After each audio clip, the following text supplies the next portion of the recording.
Hello, and welcome back to the Pretty Little Podcast. We're your hosts. My name is Phoebe. And my name is Caroline. And today we have a lot to talk about. And I'd honestly like to open it by referencing the occasional note to self that someone might leave for, well, themselves.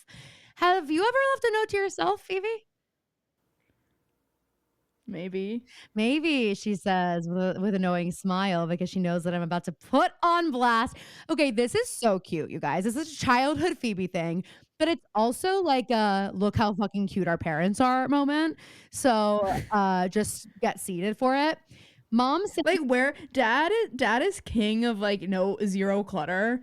Where does he keep stuff that he's like nostalgic for? Yeah. And where do they find it? I'm aware of something that he's kept that I gave him, which is this little Valentine I must have made him when I was like 7. And you remember how we used to get those, like, it'd be like the foam hearts and the foam, whatever, and you put them all together and make a cute little foam. He has one of those that I've given him. But I don't know where this could have been located, but we get a photo in the family group chat from Mom. And she's like, you guys think Dad's not nostalgic? Which I'm like, I don't think I've ever said that. Dad has been in his sentimental era as of late, like over the past few years. He just doesn't always let on, but like, it's not like we haven't known that it's there. Yeah. And it's just, we don't see it. It's not like a current, super, it's like a, yeah, he keeps that part and kind it's of not like away. Mom who like, it's not like Mom who like, we can see all the stuff that she has kept. Yes.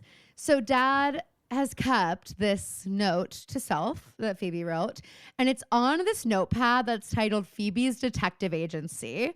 1-800-SPIES are us as the number, and at the bottom of the notepad are her 2 and I think first fedoras she ever had, a black one with white pinstripes and a white one with black pinstripes, and those were like the classic Phoebe fedoras, I would say. Yeah, I will never forget the night that Mom bought me my first fedora. Okay, well, tell us about it, though. I was like Kohl's.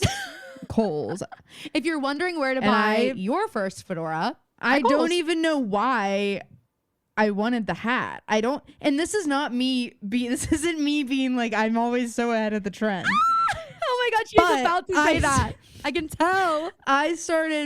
I started wearing fedoras before they were like part of the culture, at that time. Right. Yeah. You know what I mean? I would say, yeah, that's true. Before Justice was selling them and like all of this stuff, they were still primarily marketed probably to men in their 70s. And I decided to bend the rules and change the game forever. It was, and Britney Spears would go on to wear fedoras. Quinn Fabray would go on to wear a fedora. Addison Rae would go on to wear a fedora. We don't talk about her. Aria Montgomery would go on to wear a fedora. So first of all, it's just so cute that this notepad ever existed. And I'm guessing it was part of like a whole spy kit that Mom and Dad put together for you for Christmas one year. Yes. What else was in there? Got me I had a briefcase. Did you have those glasses? I had these glasses. I know exactly. With the mirrors, you could see behind you. And there were a couple other personalized. I think I had business cards. Oh, you did too, with the fedoras on them. That's so cute. There were a bunch of things in there. The cutest thing about that is that Dad is definitely the one who made those things because it's in a font that only Dad would choose, and the font that Phoebe then modeled her handwriting after as well. Like, it's all caps.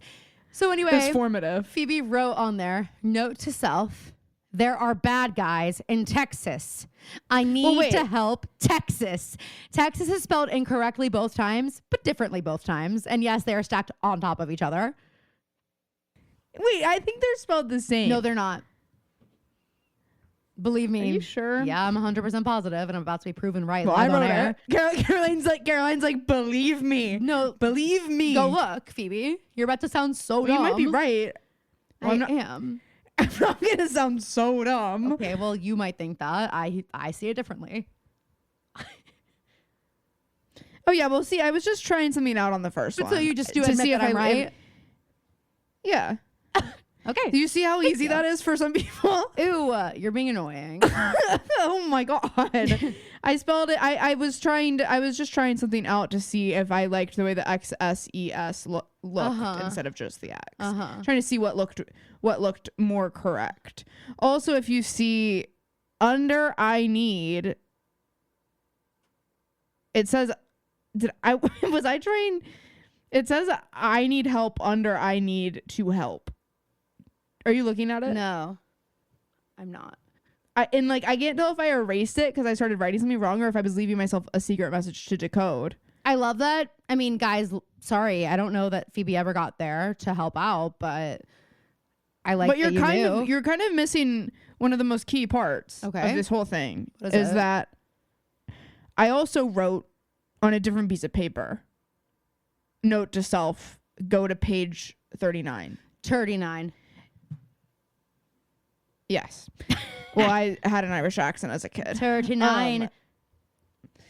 And I do think that means that this is the note to self. I had to go look. I think this was page 39. So like I didn't read it that way, but I guess I'll let you have this one. You know better than me. But I'm also like, if I find out there's a page 39 somewhere that has crucial info, I'm going to be at the house looking through every page of every book we have now. What is I find great. Notes you've left on page 39 of every book.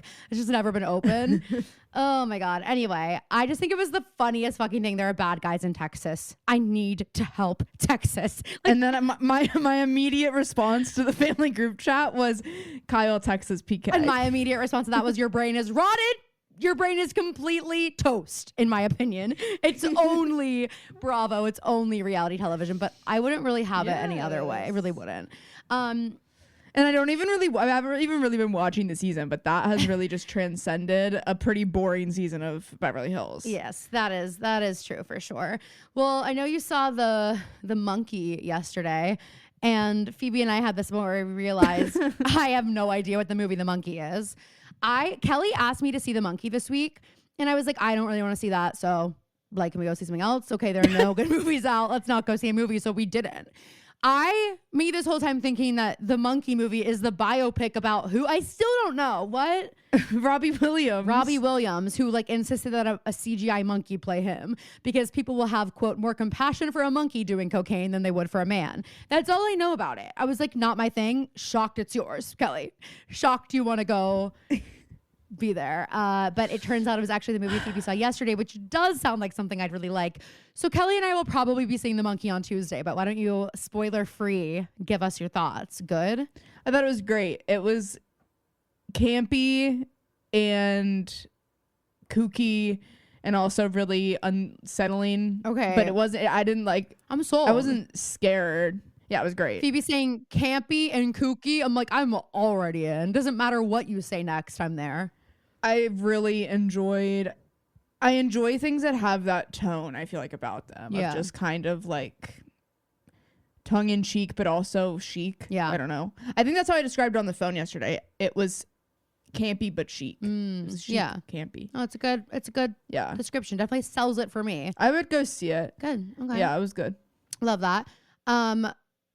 Before we get into like our pop culture, there's one more thing I want to talk about that just relates to us. And that is the fact that I don't think I was ever featured in my high school newspaper called The Devil's Advocate. I don't think I ever got featured there when I was a student. Phoebe. Which I just don't believe. I don't know what I would have been featured for. Anything? I wasn't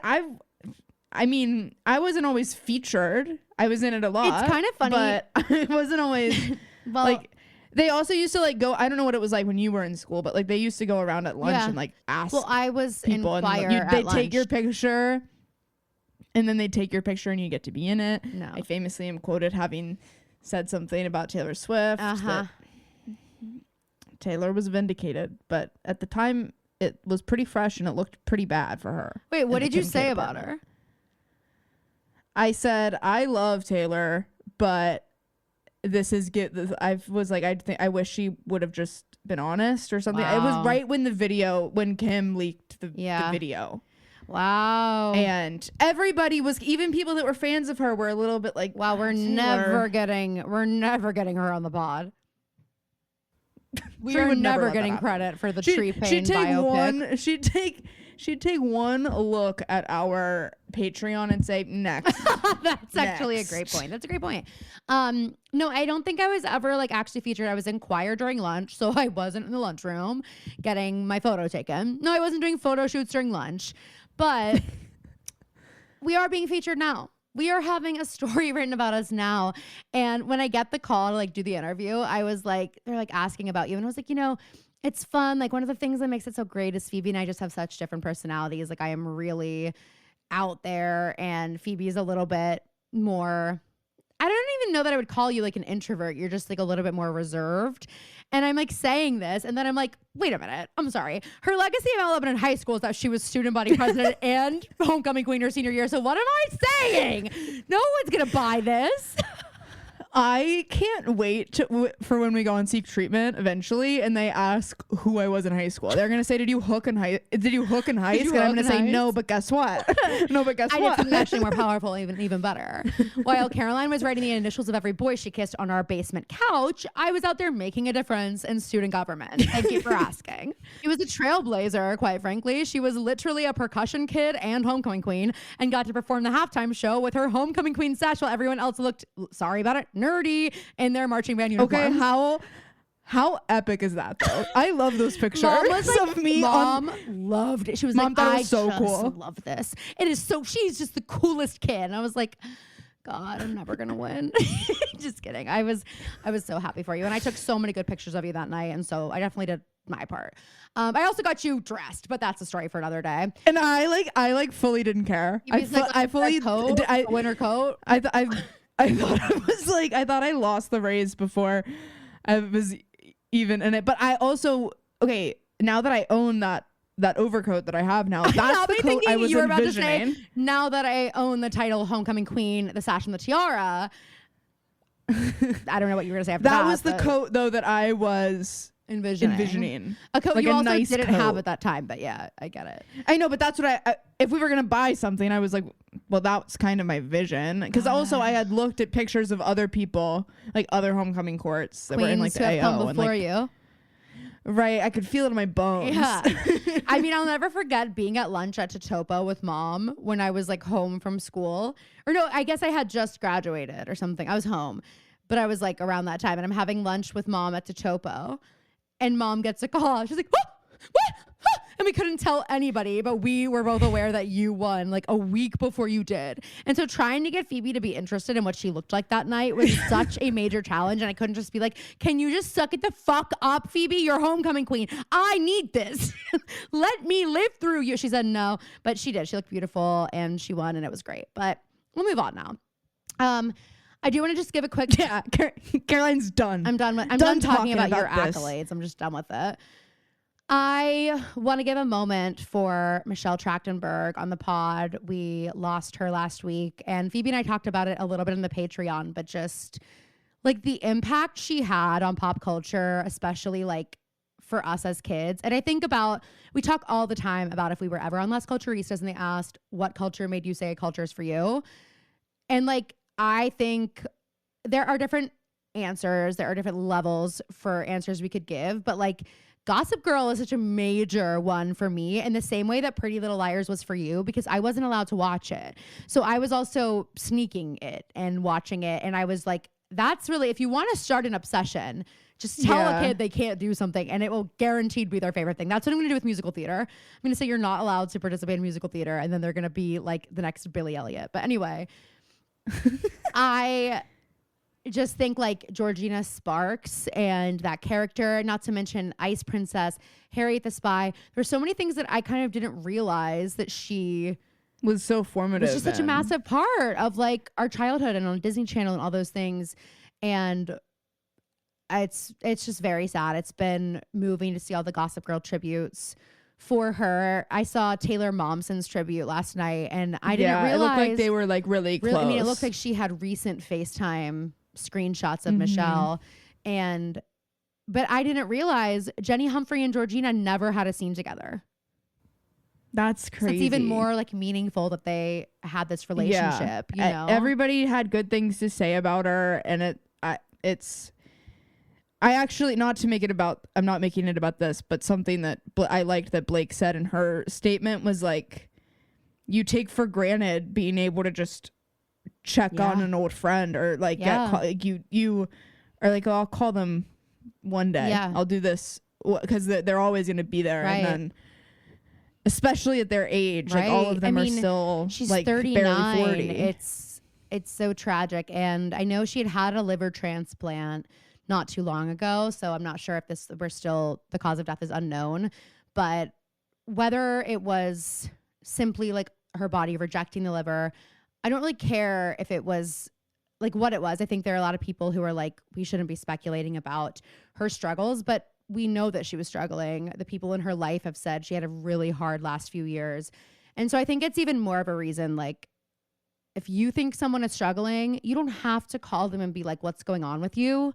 You don't have to call them and ask them why they look different or talk about it with your friends behind their back. Like, just call them and check in, and it will become pretty clear to you, I think, if there's something going on that you need to be worried about. But like that, I just wish, I feel like that is so often the impetus for you making a call to an old friend is like, well, something's wrong, and like, I have a friend from high school who turned 30 like 2 weeks ago, and on the next day found out that he will need a liver transplant, and it's like urgent. And it's just, I haven't spoken to him in a while, but it shouldn't take something like that to make you want to like call the person up. And so it's a good reminder too. And like exactly what you're saying, what Blake said, like you do take it for granted that these people can just be called on any time, and it's really sad. And so just check in on your people, even when like, don't let it be because you want to know what's going on and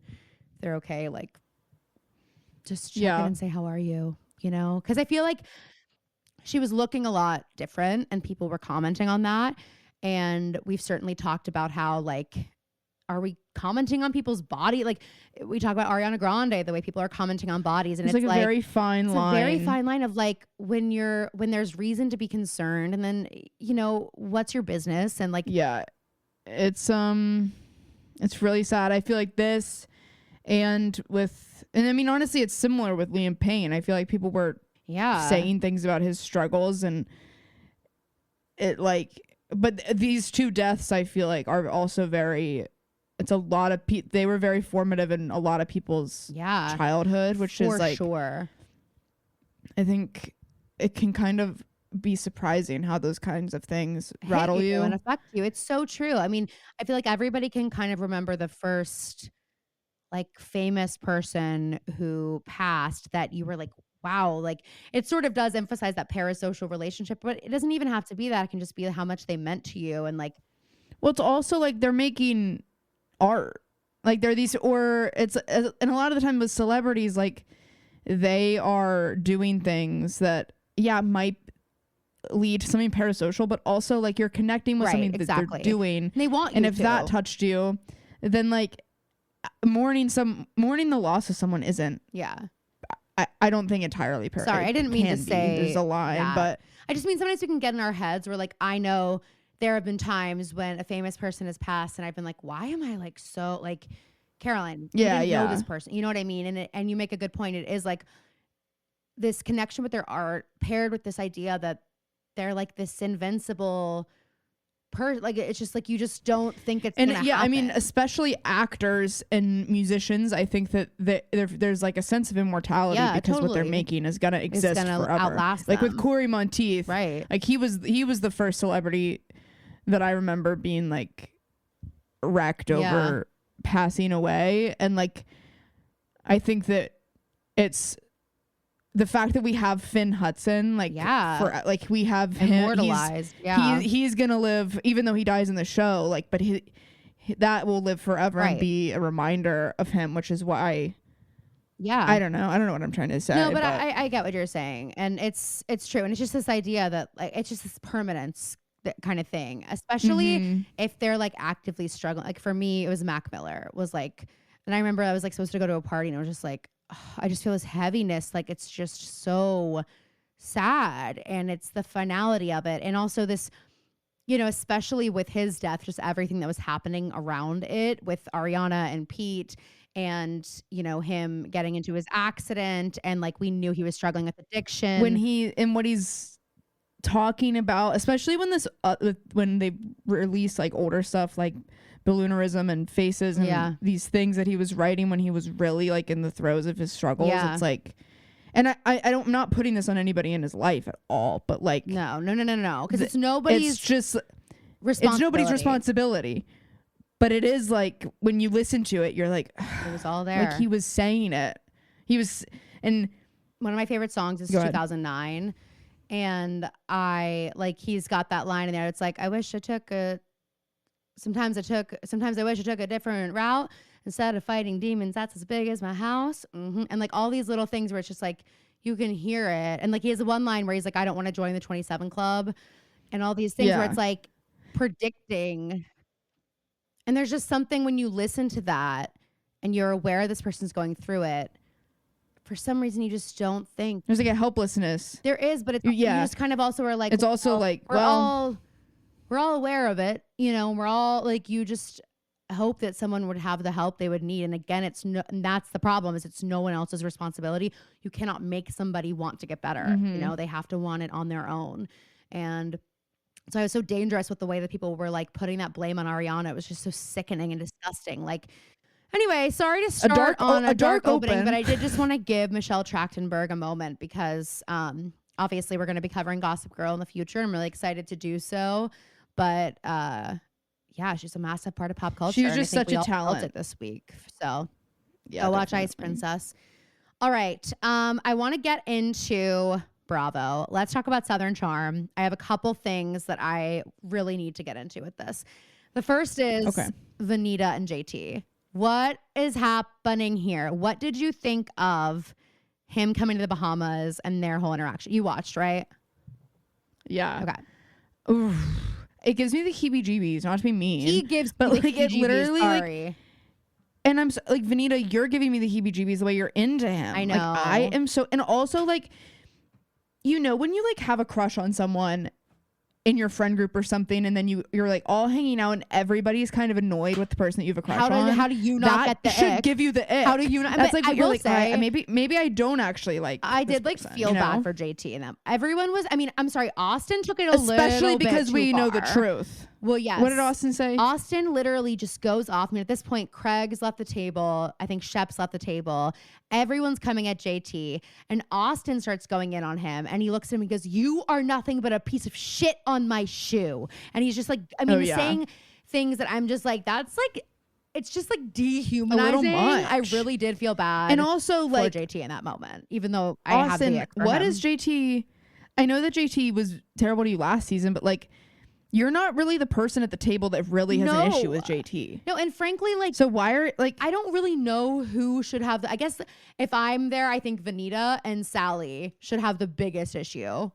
And maybe also Taylor, honestly, because he, and in dragging Sally's name, he also was dragging your current boyfriend's name, you know? Right. But and Taylor doesn't care I about guess Madison at the I mean, even though Madison was like, I'm gonna reel it in a little bit, but she also at that time thinks that he was like saying that the stuff about her marriage. It was a really, and yeah, I do love that about Madison, that like when she's proven wrong, she will take that. And like she had this moment where they're like, I mean, Madison, like go at him. And they literally wanted him to be like this human punching bag. And they're like, Madison, go for it. And she's like, no, I think we'll talk separately because now I have a lot more information and I don't feel comfortable having this conversation in front of a group of people, which I thought was great. I'm really curious to see how this is, because especially as we know JT went to the reunion. Yeah. Craig, are you finally going to own up to the fact that, and here's the thing, here's what I will say. I don't think he thinks he's lying. I agree with you. I do think that in his head, he believes what he's saying. Yes. But in the past, he has had like the whole thing that I've never told a lie on the show. He has this thing of not admitting when he has been dishonest or has been wrong. And it bothers me. And this time it's really screwing with someone's reputation. And it's dictating the entire season and the entire dynamic of your friend group because you won't admit that maybe you heard and two of your friends are saying, yeah, I didn't hear that. Yes, I didn't hear it that way. It's giving me the ick for Craig in this moment, like in this episode. He's just driving me insane. This whole trip has not been great here's for the him. thing. Absolutely. It's giving that season of Winter House, was it? Or Summer House, where like he was just like a tyrant. Have like the main bedroom and he was like, I'll literally give you like $1,000 cash to give me this bedroom. And just like and then the housekeeping, how he's like not going to clean. He's going to pay someone to clean. He won't do it. And like all of those things were in the beginning of their relationship. I was like, Paige, get out. How do you not have the ick for this man? Similarly to when we walk in this insane, gorgeous resort in the Bahamas and he realizes he's going to have to share a room and says, we're 35, we're not poor, we shouldn't have to share rooms. He's going to go get his own. Then us being at the table and he makes everybody get up and move one to the left because he wants to be in the center of the table and be able to talk to everyone. It's like, if you're getting me to be on Austin's side, then it must be pretty bad. Pretty Austin was terribly. cracking me up this episode also. But back to this whole thing. I love him and Madison. I love that he and Madison can just be like girls. If I'm Brett, I am a little bit like, not that I think Madison is ever going to cheat on Brett. It's that I think Austin will get the wrong idea and start running his mouth and be like, well, Madison obviously like wants me, or he's going to get interested in her again. Like, that's my fear, because Austin loves who Madison is, you know, like. I hope that with this, and I think this is what Madison is thinking. I hope that he's just matured to a point where he is like, wait, the things that I love about Madison are just like, we can be just friends, gossiping, and we can just like be like, they're honestly just like girls. It's so much better when they're not together, for sure. But I do feel like it's, especially with it being such a significant relationship in your past, like I do feel like it could be a little bit of a slippery slope.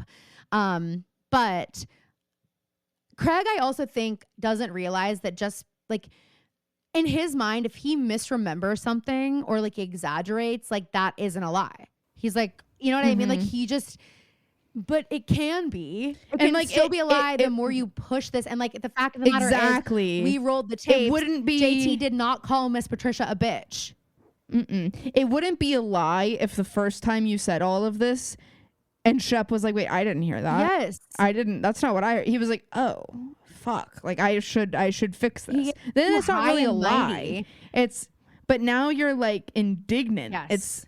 It's really ugly. off-putting. It's really for ugly. Sure. And also when, like, the other thing is, let's say JT did call Miss Patricia a bitch. He wrote her a handwritten apology letter. Like, he is trying to make it right. And I think Craig being so stuck in this, it's like, JT apologized for something that he says he didn't do, but Craig can't get over the idea that like he just hates JT. I think he just doesn't want JT to be there. And Craig wants a reason. Wants a reason to hate him, and that makes sense to everybody.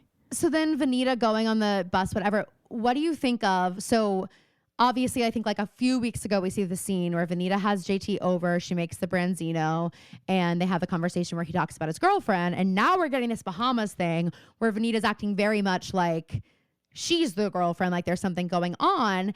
And she just released a statement saying that Southern Charm basically edited this together. So the Bahamas trip actually happened before that conversation.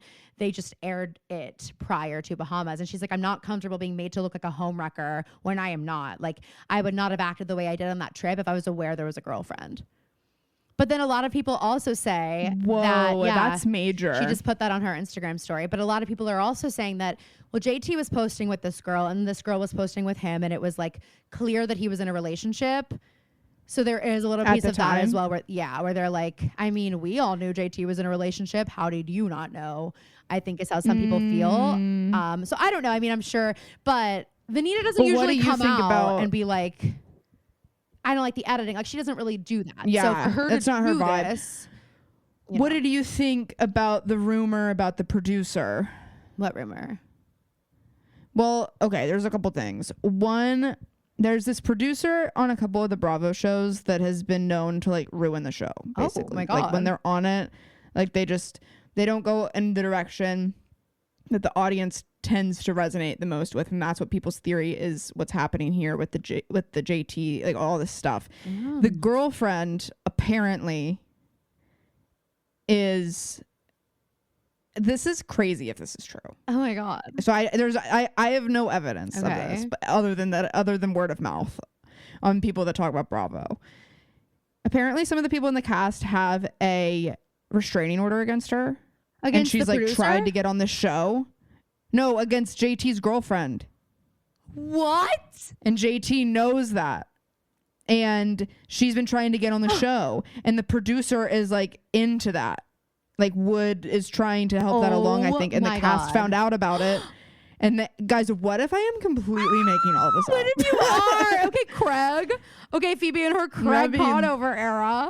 Yeah. Oh my god. If this is but yeah, I'm pretty confident that is good information. Can somebody confirm or deny? Good information in a way of that's what's being talked about, not good information in terms of it's true. Confirmed. Okay, well, on the same train as that, speaking of people who want to be on the show, let's talk about Sienna. What do you think about Sienna and her whole story? Dude, I'm just like, Shep, take the hint. It's getting annoying. Shep, take the hint. Shep, it could not be more clear. It could not be more clear what's happening here. The text he sent her and him reading it to Austin in the back. I'm sorry, you couldn't waterboard that text out of me. If I sent that text to somebody who acted the way she just acted, you could not waterboard it out of me. You couldn't. No. I'd be out for sure. In Austin's face, he just like can't even believe it. And I mean, Craig's being a little harsh, but like, I mean, Craig's like, yeah, she doesn't like him. He doesn't know it yet, but she doesn't like him. And it's like, okay, it is true, but like, just be a little bit sensitive. It's just like Shep's trip, you know? And Shep's like, so delusional. We haven't heard anything about Austin's girlfriend. Yeah, I feel like nothing. we haven't heard a single frankly, thing. I don't really care. It's because he's spending all his freaking time with Madison. And also, I'm sorry, if I'm Austin's girlfriend, I don't love the friendship with Madison.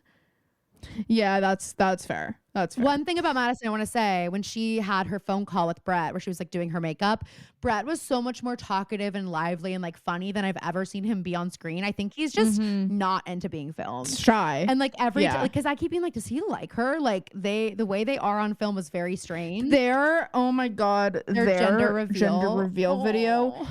And her son, the way he's like, because I was thinking about like that dynamic between like, be hard. Like he calls Brett dad, but it's like knowing that now there's gonna be a little sister for him that is like actually not, you know, obviously that's his dad, you know, whatever. But as a kid, it might be hard to grapple with the reality, like getting to that comfortability of like, you are my dad. It doesn't matter that you're not my biological father, and maybe having a little bit of like jealousy at first that's like their kid, you know, like together. And then I saw him in the video and I was like, no, he's like so fucking excited. He's probably for this, and the way he hugged Madison, like he's so excited. I bet it also gives a sense of precious. It made me cry to the relationship. Yeah, that's true. Where it's like, well, okay, now like, not that he didn't believe it before, but I mean, it's not that Madison hasn't been in long-term relationships. So it's like just kind of an extra thing, and it brings the family closer together. I think, you know, he knows that's what his mom wants, and it's just this sweet. I mean, I really do love their family. I think it's sweet. And I think when they're on the phone and Madison's like, well, you know, they don't want to fuck with me. They better not, like, I'm going to come at them or something. She said something like that. And he's like, and that's why I married you or something. And I was like, that's what I want to see from him. I low-key feel like he didn't know that phone call was being filmed because he was just like a little bit more himself, which I really liked. Yeah. So anyway, that's everything for Southern Charm. Justice for Venita. If that is true, they really did her dirty with the way that they because I was like, girl. Together. I felt that way too. I was like, am I living in a Twilight Zone? Did we not just find out? But also, I do just want to say, what are you doing if you have a girlfriend? You're not a helpless man when Venita's straddling you in your hotel room. That was crazy. I'm sorry. After you're like, no cameras. No. And here's the thing, JT, just because Venita doesn't know you have a girlfriend doesn't mean you don't know you have a girlfriend. Like, you're aware of your girlfriend. So, and also he gets to sit in those confessionals and be like, Venita, I told you. I told you. Like, I was like, now that I know that, it's like, what the hell? Venita brought that up too. She was like, I can't fucking believe like he would go. I had no idea, because she went on Viall Files and was like, we don't speak, we're not friends. And you'll see why. And like, I guess maybe that has something to do with it. I mean, no wonder he didn't come back to the show. So anything. I'm shocked he went back to the reunion. I know. I mean, but I'm excited. He's a glutton for punishment. Hormone harmony. Road warriors, let's get real. Managing PMS can be difficult. When I get on to record the podcast with Caroline, it can be tough sometimes to lock into a cheerful mood. But good news, with the help of Hormone Harmony, I am able to manage my PMS and so much more. It helps me balance my moods and even improves my sleep quality.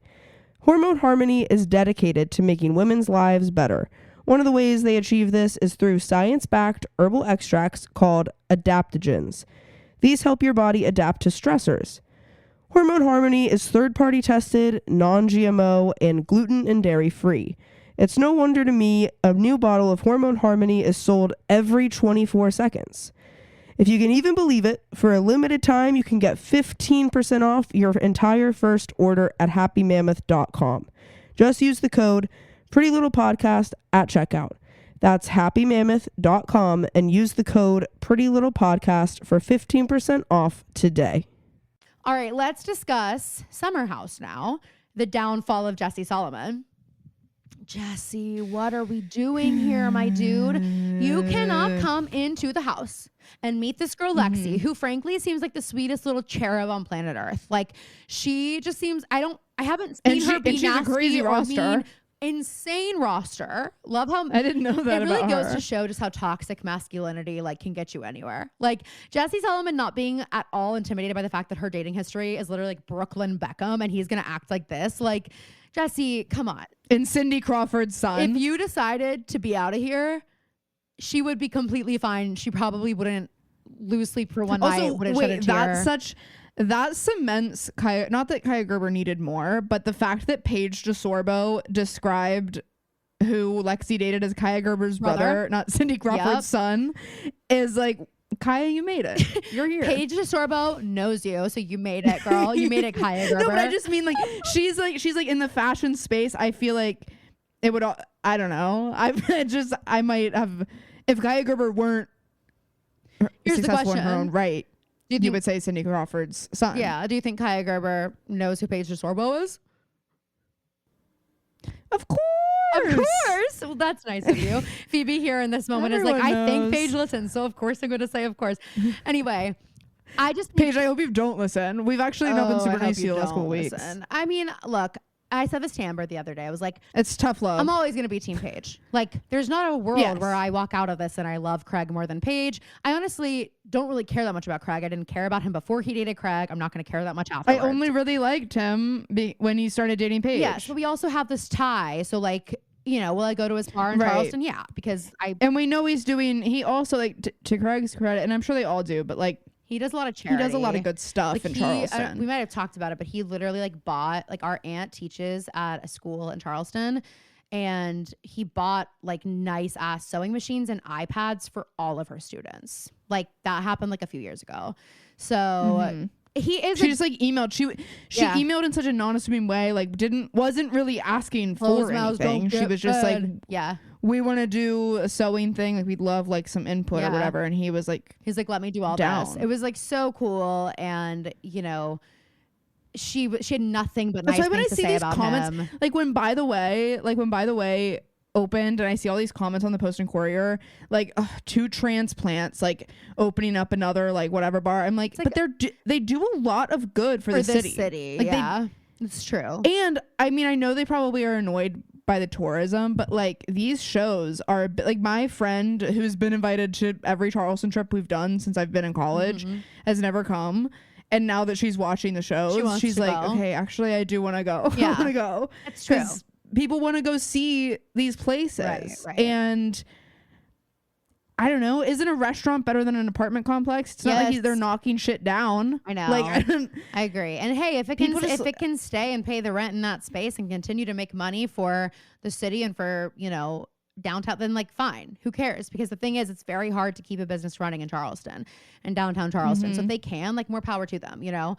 But back to Jesse Solomon. The thing is, all last weekend, you're going to be like, I'm in love. I love her. I can't believe I'm not going to be single this summer. I can't believe West and I aren't going to be single at the same time. He wanted to do exactly what West did last summer. Yeah. He was hoping that Lexi could be his girlfriend on the weekend. Yeah. And then he could go into the city and do whatever the fuck he wanted. But like, was he? But the thing is, like, in this episode, we watched them go on a date during the week. And this is where she tells him, so just so you know, because he says, are we going to sleep together? Are we going to sleep in the same room this weekend? And she's like, well, if we're going to do that, I do want us to be like not seeing other people. And she said, which is also refreshing. Yes, she's like having like Sierra's obviously like supermodel gorgeous, but so is Lexi. Right. And it's like seeing these girls who you might expect to not care as much about Lexi's young intimacy, too, be like, I don't want to sleep in the, like, I'm not just like gonna do that with, I've known you for a weekend. I'm not like, I think that that's really good for Bravo shows, frankly, to be showing younger. Like, you don't have to sleep with guys. And I just hate like all the time. The one thing that I hate though is that, and we'll see how it continues to progress, but I hate that it's showing like all the guys talking about this like it is a bad thing, because we know there are going to be a lot of girls who watch this and think, oh, well, even the most beautiful girl can lose a guy if she just sticks to her fucking morals and doesn't give in. And it's like, so I'll be, you guys are only ever going to lose the wrong guys. It is so true. I just was talking about this with Anthony. Actually, we went on a date last night and I was talking to him about how like, okay, humble brag. What, we went on a date? Sorry guys. Okay, fine. I went on a date last night. But we were talking about that and how like, we all go through our phases in college and like whatever you go through. And I got to a point where like, I just was so scared to like open up to anybody, whether that was like me, being vulnerable with them emotionally, physically, whatever it was. I was so scared because I was like, the thing is, I'm going to open myself up and I'm a little bit different than these girls who can just like go home with anyone at the bar. Nope. There were so many nights I wished I was like those girls. Like I wanted to be able to do that and like feel confident doing that. I just didn't. And it was like, do I even want to get close to somebody? Because once I tell them about me or about how I view these things or how I feel or what I'm comfortable with, and they walk away, that's a rejection that's a lot harder to take. And I remember just feeling like that. And then like I met a guy in college who wasn't like that. And I was like, it's a needle in a haystack to find somebody like this, especially in college. And then when he broke up with me, I thought I would never get over it. Like it was like the most painful thing, because I was like, it's exactly what I thought. Like I opened myself up like that and look what happened, big mistake. And just the truth is like the right guy though is always gonna, but it just hurts a lot more when you think like that. And so I think she's doing that. Sierra's doing that, protecting themselves. Like I don't even want to fucking open that door, because if we do, it's going to hurt so bad when you decide to go away. Like, and I'd rather you just reject me up front when I tell you who I am and what I'm cool with than fucking string me along all summer like Wes did to Sierra, So Jessie, think very carefully about your next steps here. Be stupid because you will be the next Jess. Wes, you will be the next Wes. Wes is a cautionary tale for you, Jessie. Like so I'm interested to see how it continues to pan out. But basically, they're on that date during the week and she tells him all of this. She's like, I'm a relationship girl. I'm a one guy girl. Like I'm not interested in sleeping around. I'm not interested in talking to someone who's sleeping around. Like, no. And he says to her, that's a tough pill to swallow. My jaw dropped. I could not believe my ears with that. It was just gross. I was like, Lexi, how are you smiling and laughing at that? I would have been up and out. Like, especially if you're like Lexi. Jessie, you literally have been obsessed with her since the moment you saw her. So like her, I feel like and I might be making this up. Did he say something about we're moving too fast? It's like, well, you've given her every green light. Well, and also like, I'm sorry, there was the opportunity to meet her parents. You took it. Like you didn't have to go meet her parents and bring them flowers and do all that. Like you could have said, I'm not ready. Right. I don't think she would have made you do it. There's also the part where he's like, well, she told me that I can't like comment on Amanda or Sierra's photos anymore and say like, you're such a fucking smoke show. You're so fucking hot. And I'm like, I mean, yeah, if I'm dating you also, I'm like, hey, that's one where I'm willing to give a little bit of room, only because they aren't dating. Like they've known each other and like I just think that should have been a conversation a little farther down the line. But maybe. If the conversation, well, I don't know, because here's the other thing: if the conversation, we don't know what the conversation was. He's making it seem like it was this like dramatic thing. She could have just been like, oh, like I do think it's weird when you. Like, if we're going to be dating, like, maybe, or whatever. Like, I'm sorry, the things that he comments on their photos, if you have a girlfriend, you shouldn't be commenting those on people's photos. You can still comment and be like, yes, girl, work, you know, like you can still comment on their photos, but you don't need to comment like, I want to fuck you. Like the things he comments are meant to get reactions from people. And if you're dating somebody, it would be weird. I'm sorry. Like if you were dating somebody and they were commenting on people's photos like that and you were cool with it, I'd be like, Phoebe, love yourself. Like that's bizarre. You know what I mean? Like, yeah, I don't think it, I mean, think about it like this. Anthony commenting on Kelly's photos. Okay. Cause I imagine it's like a similar type of thing, right? Jesse sees it like that. Like he's like, I'm commenting on Amanda's married. Yeah. Like it's nothing. But if he were commenting, wait, you don't see Anthony's smoke show. You're so hot. Wait, you don't see Anthony's comments on Kelly's thirst traps? I know he does. Those comment. are hidden. Those are hidden for you. Shut up. Those are hidden for you. He does comment. Wait, listen. But he says things like "beautiful girls!" exclamation point or something like that. He's not. I know. Smoke show. Like a little different. You know? Yes, I was making a joke. No, I know, but I'm just saying like. That's how I'm like compare. Like Jesse can still comment on their pictures. He just doesn't need to like objectify the fuck out of them if he has a girlfriend. Go comment on Lexi's photos. Because also, are you commenting on hers? Because if you're not, and you're only doing it on these other girls, then like I would. And be again, like, Jesse, if this is too fast for you, you need to work on what you're pacing, because you are making it seem like you guys are like full speed ahead to her, and for you sure. like are head over heels. Because then he's in the house and they're like, so are you in love? He's like, no. She basically told me like I have to be exclusive with her. It's like, and you didn't have to say yes. So now you don't get to complain about it. Like you wanted this. Mm-hmm. And I just hate how he's acting. I really fucking hate it. I hate it so much. It's like we knew but him and West, too good to be true. Yes. What I will say is I cannot fucking wait to see Paige DeSorbo eat Kyle Cook up this week. I was talking to Mimi about this, and I think this is not, I mean, she still isn't a Hannah fan, but I think that it got her a little bit more like, why do people like hate Hannah so much? Like Luke was doing too much, like all the we were just talking, we were kind of like excavating that season, and we were like, why? And Kyle, like, and we were also talking about Paige not being a very good friend to Hannah. That was another thing. Like we were like, Paige just completely was fucking silent that entire reunion. Yes. As her best friend was being like group bullied. Yes. And wasn't it on Call Her Daddy where Paige was like, I regret that. I should have had your back more. They like, I think it got was into it on Call Her Daddy, which I was like, I also thought it was interesting how open and candid they all were and how they were talking about production and the firing and all this. I was like, whoa, normally you guys try to like beat around the bush a little bit. When she was like, I mean, Kyle says he didn't get Hannah fired. Kyle, you wouldn't return to production if she was here. What do you think happened? Like saying that, talking about the interview. And what I feel so bad about for Amanda is you are now losing to, potentially, Kyle's putting you in a position where you could lose another one of your most valued, most important friendships because of your husband's shitty behavior and insecure behavior. Yes. You lost it. I mean, part of the reason I feel like Paige and Hannah are so close is because Amanda and Hannah were friends. Well, yeah. Or the reason Hannah and Paige are friends. I feel like it was more, Hannah was closer to Amanda in the beginning, I feel like. I forget that all the time.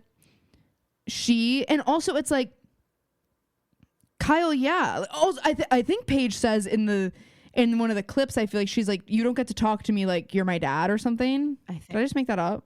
What, who, Hannah or Paige? But it was, Paige says something that's reminiscent of how what Hannah was like. Kyle. Yeah. You remind me of and it sent him through the roof. Yeah. But that was not one of Hannah's best, when she was like, don't ever bring up my dad. It's like, okay, you brought him up. It was. But I'm also like, we all know, we have all been in a fight with a man. Well, maybe we haven't all, but I have been in a fight with a fucking man who just like makes you so mad that you black out. Like and you don't have reason anymore. Like we can all imagine a guy where like, if you really got into it and you were like filming a reality show, stuck, like trapped in this house with this person, because it was during COVID, right? Like they were literally together. It was the COVID season. They're used to having a week off where they don't have to fucking see each other, and you're together all the time. Kyle's like being the worst possible person on earth at this time, and the way he starts acting with you, and then like imagine how alone she must have been feeling. Like Hannah might have been annoying, and like the Des thing was annoying. Like her having sex with Des in every corner of the house. Like I get but it's like it. But I saw this TikTok of this guy that was like, let's talk about why Hannah's Q score is so low. Let's talk about the reasons that people cite for why we hate Hannah so much. literally, She, I guess, had sex in an empty house in someone's bathroom. Yep. 2 man she's been married and is still married too. She wouldn't take the trash out. She like, which Sierra all and these Paige things, have and it's literally like never done. we love Paige. Yeah.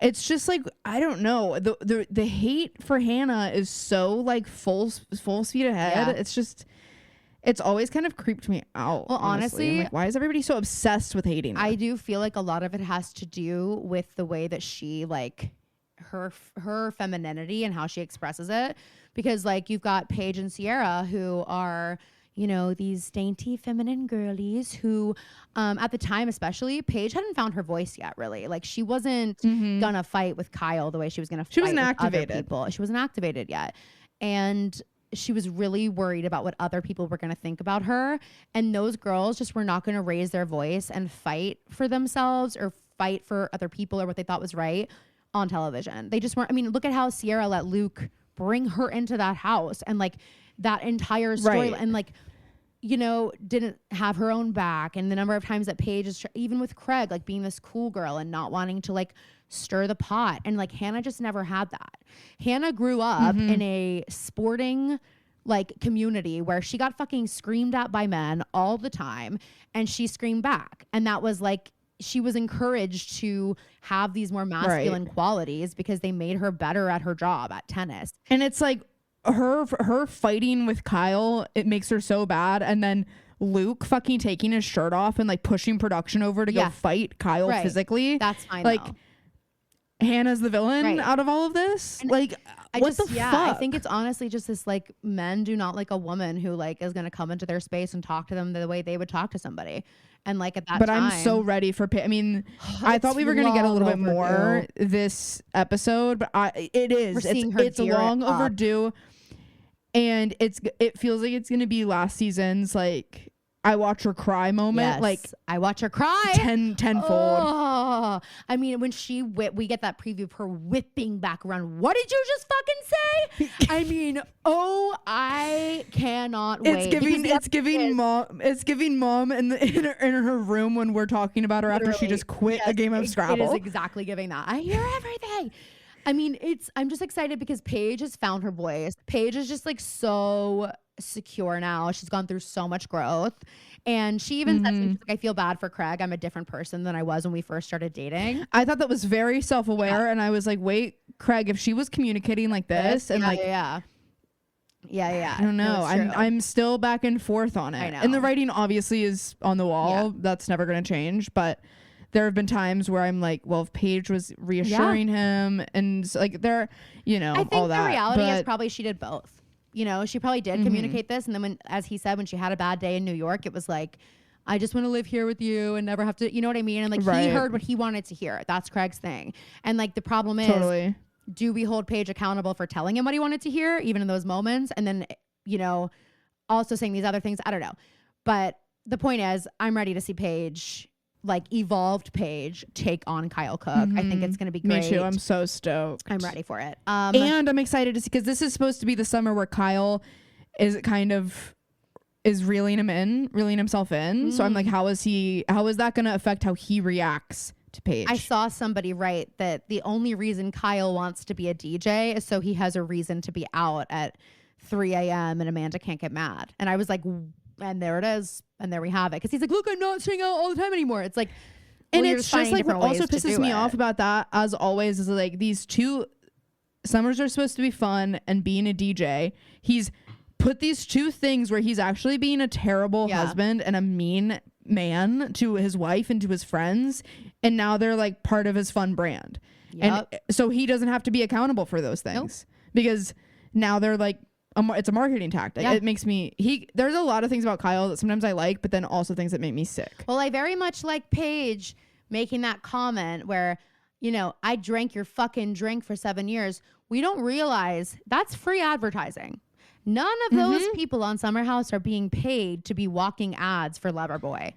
That's not Right, They're being which is paid why, by like, the Bravo. fucking- They're not being paid by Kyle Cook. The Truly thing that got Hannah in so much trouble. It's like, well, they paid her. Well, they're paying her to advertise it, and you want her to do it for free.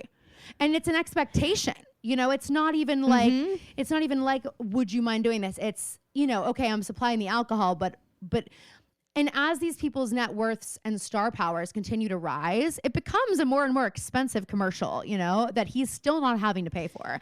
So right. That's a really good point that she makes, you know, and then she goes, I'll buy Loverboy and fucking sell it. I would love it. Like, I just love Paige in her businesswoman era, but I think it's a really... I also like that she said, have you ever talked about my podcast? Ever. Like, he really doesn't look at her podcast as a business, and now it's like a fucking empire. It's an empire. Well, now then he goes on, like, he's like, they're really doing a great job. It's like, you're only saying this because she called you out on the season for never saying it, and you know we're all about to see that, and now you'll be like, well, look, I did. You know, like that's, he's just so calculated. I hate him. All right, let's talk about Traitors. Southern Hospitality. Sorry, go ahead. I didn't watch this week. Oh, well, that's okay. But go ahead. You'll have an even better Thursday. It is true. Actually, we'll talk about it in my rotation. Okay. But we get the finale and the reunion is Watch What Happens this week on Thursday. My God. I didn't realize it was in that slot. Holy it goes shit. Southern Charm finale reunion. Okay, that's not fair though. Like are they going to cut it short because of that? Like, I hope not. It's not fair.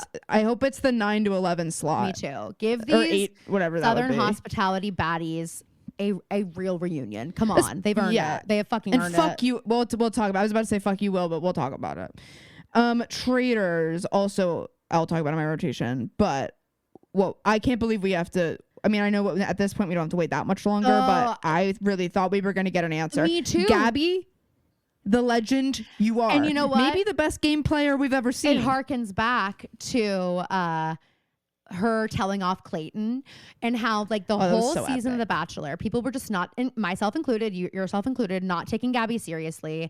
She was like kind of annoying. Like her voice was annoying us. Like whatever. Everyone had this. I never thought she was annoying. She just didn't. I didn't think she was annoying, but I mean, I think our mom couldn't stand her voice, and so I internalized that. I was like, oh God. But I was liking her. I was like, she's so different from anything we've seen on The Bachelor. And then we get that standoff between her and Clayton where it's like, okay. It was like, whoa.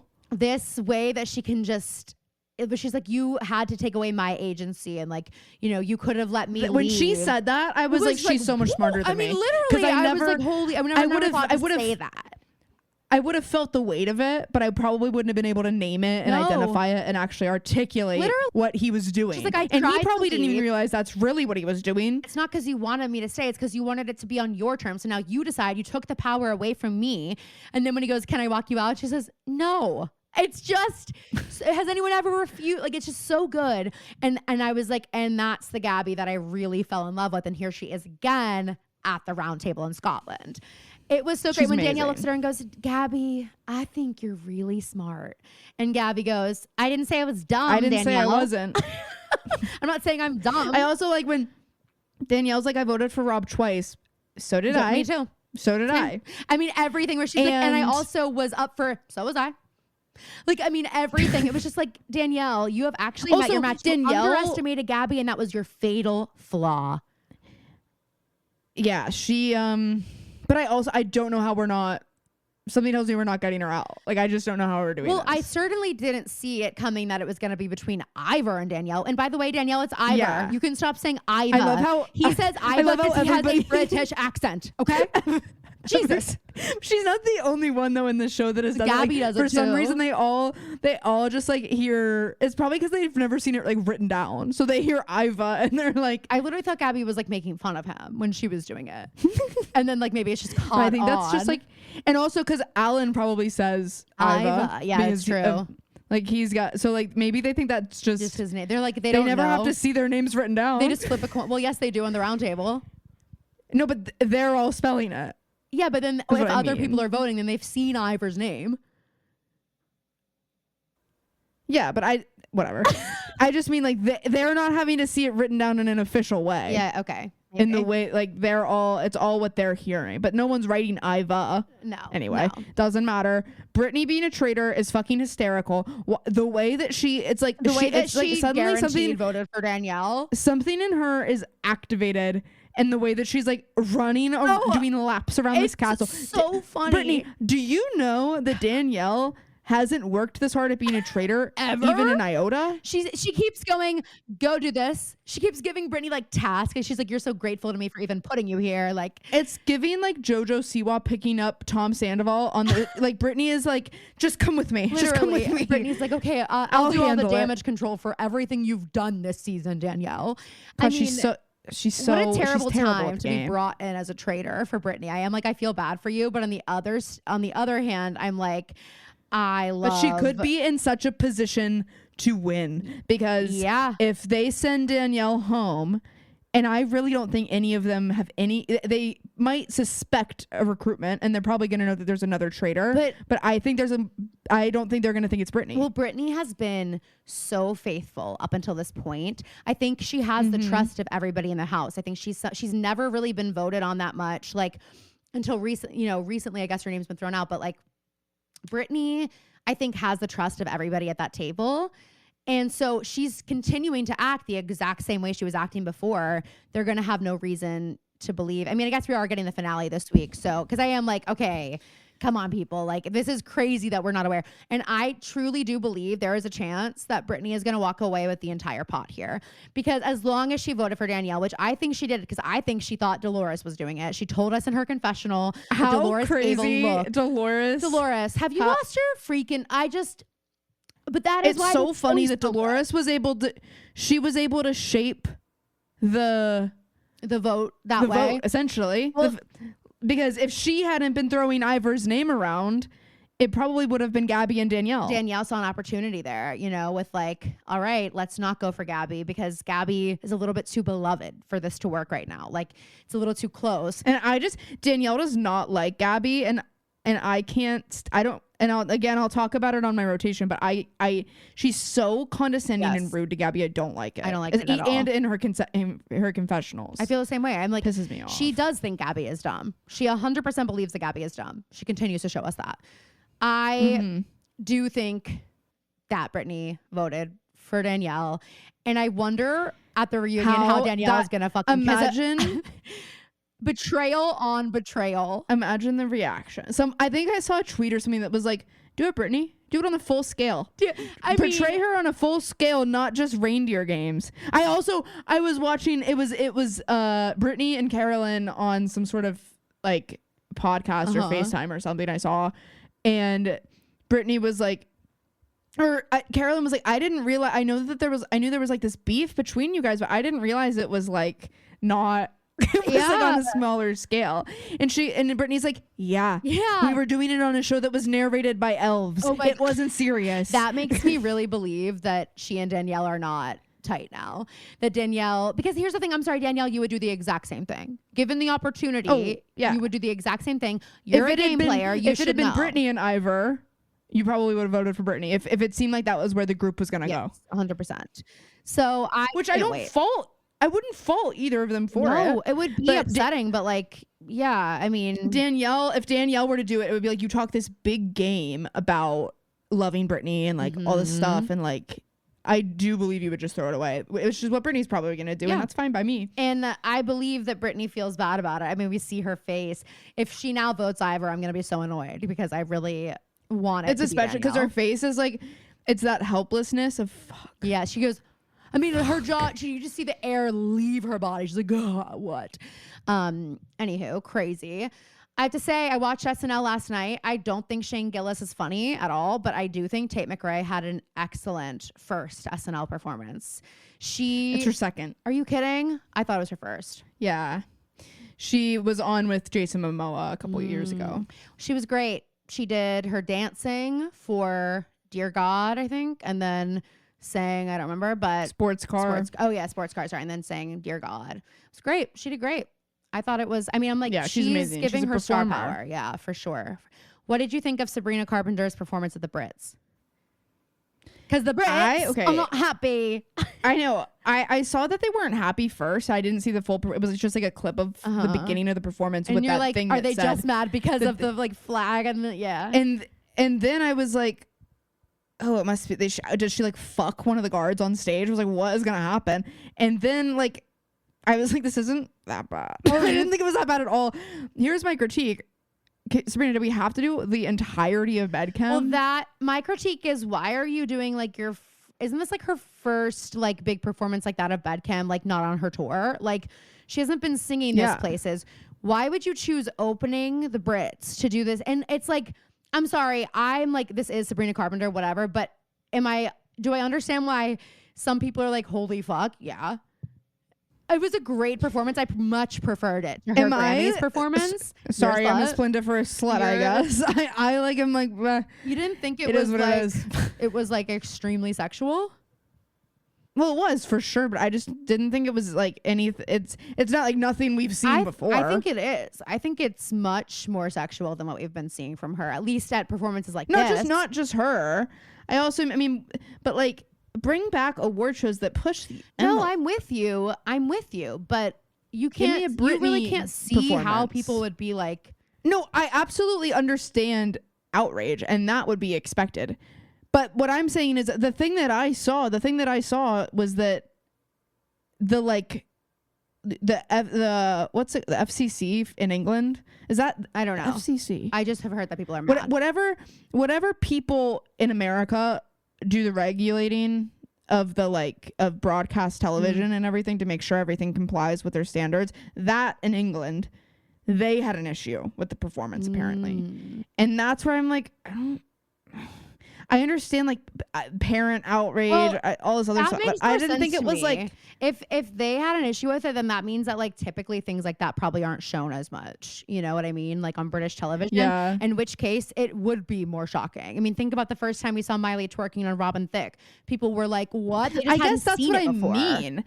I'm just like, I just feel like we've seen crazier things than this. We have, but I also think we need to recognize who it is. Like her whole thing is like, my fans are either 9 or 30. Like, you know what I mean? And so I think and I don't care. Like, I thought the performance was great. Again, I really liked it.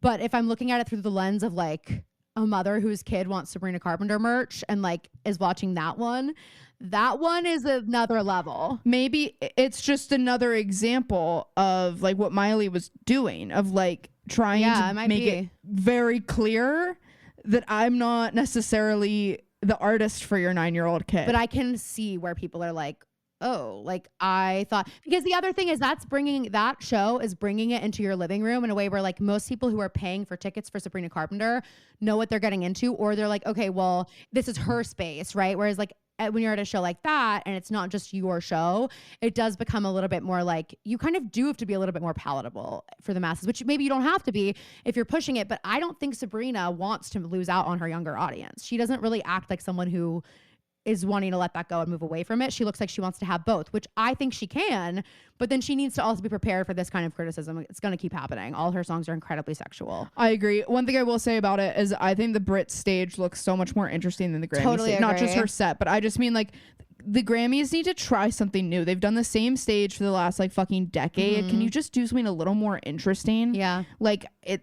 Can we get an Eras Tour type of stage, please? My God. Well, I was like, and then why not just do it? Then why not just do then just maybe we do the Eras Tour as like a pre-show, and then like the Grammys a 3-hour pre-show happen like then, during. Yeah. Well, here's the run thing. Run through the also, awards during the surprise songs, and then here's another thing. And then do the surprise songs about Sabrina, and then finish the concert.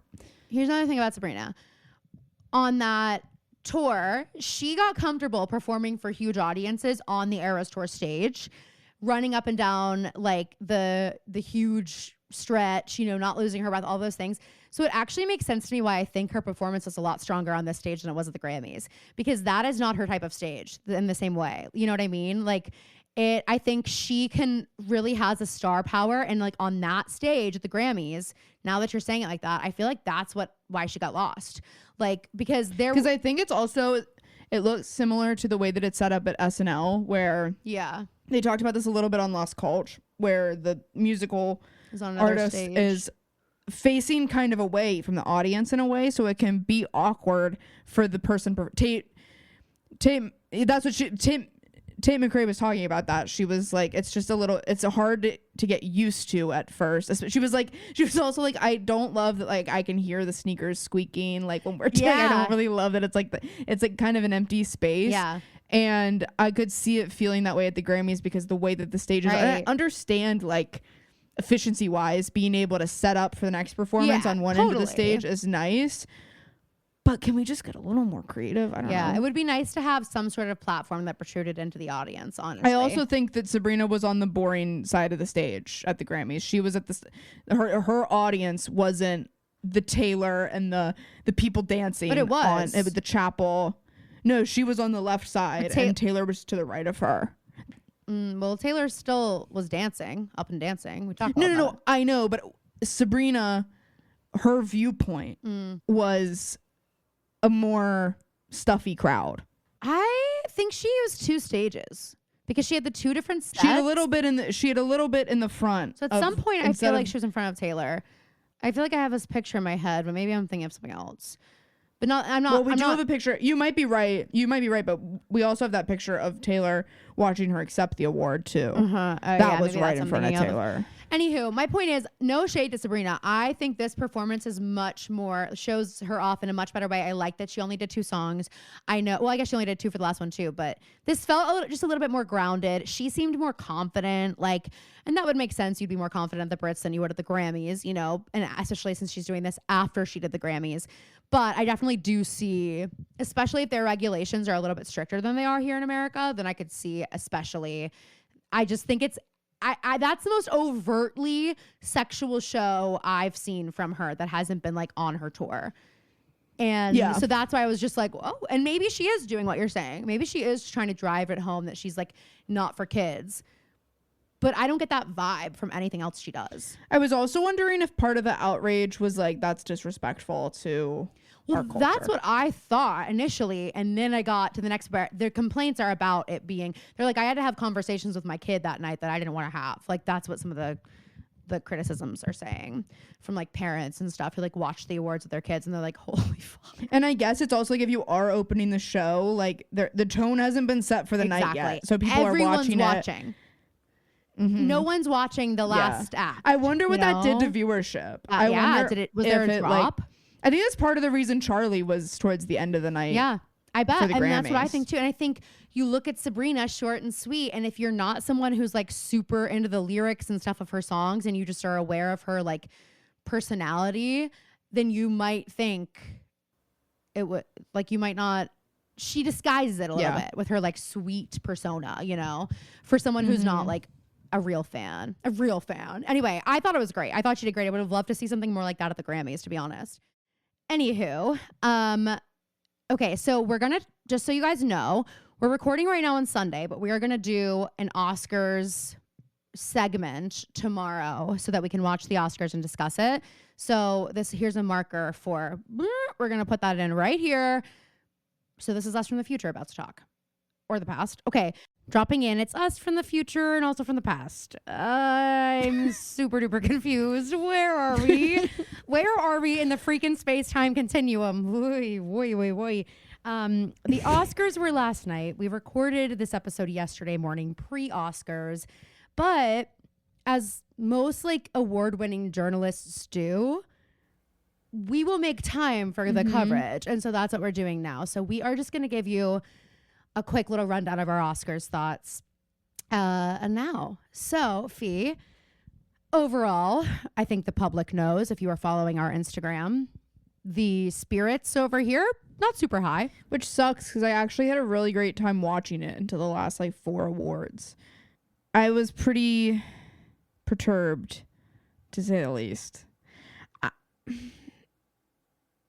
And I think we're perturbed in different ways. I don't think you expected it either, but I'm not as upset about the Cynthia and Ariana losses because I just think they have a lot more to give, not just even in the next movie, just career-wise. I think they both have a lot of time. Not that anybody else in the category doesn't. I just mean they still are kind of fresh faces, which is part of my issue with Mikey Madison's win. Yeah. For me, I really am struggling with the fact that Demi didn't win. It really rattled me because I think she was too. She won Best Actress at basically everything except the Critics' Choice Awards.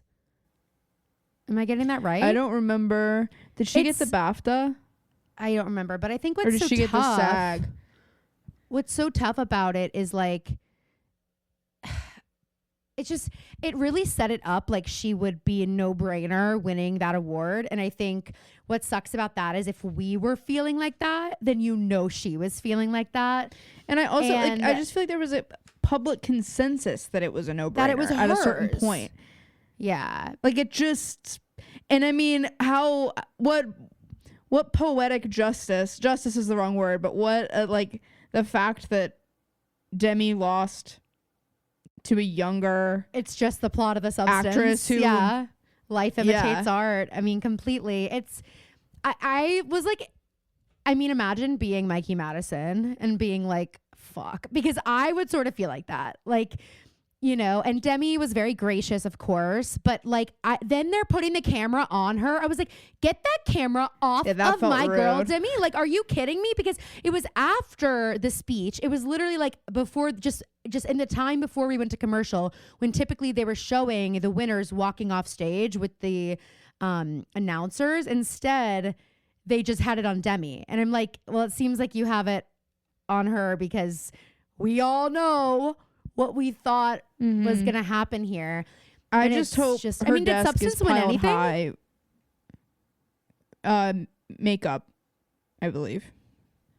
Well, that makes sense. They didn't. It wasn't announced in the main. But if we're gonna look at the bright side, two things. One, I think Demi is gonna have a lot more opportunities in the future. Like, I think people, like, she's just kind of, what a great return to acting. Yes. To have this, and now everybody values her in a way that she probably didn't think people did. So I think that there'll be a lot of great writing coming her way, and also from the horror aspect, people are pretty upset. People are feeling like it's a reiteration of like the Academy doesn't take older women seriously or horror as a genre horror as a genre seriously. Yeah, which I guess is true, but I think that this has paved the way for, like, it would have been pretty crazy for The Substance to come in and sweep when it's like the first horror movie really to like be nominated in this kind of way.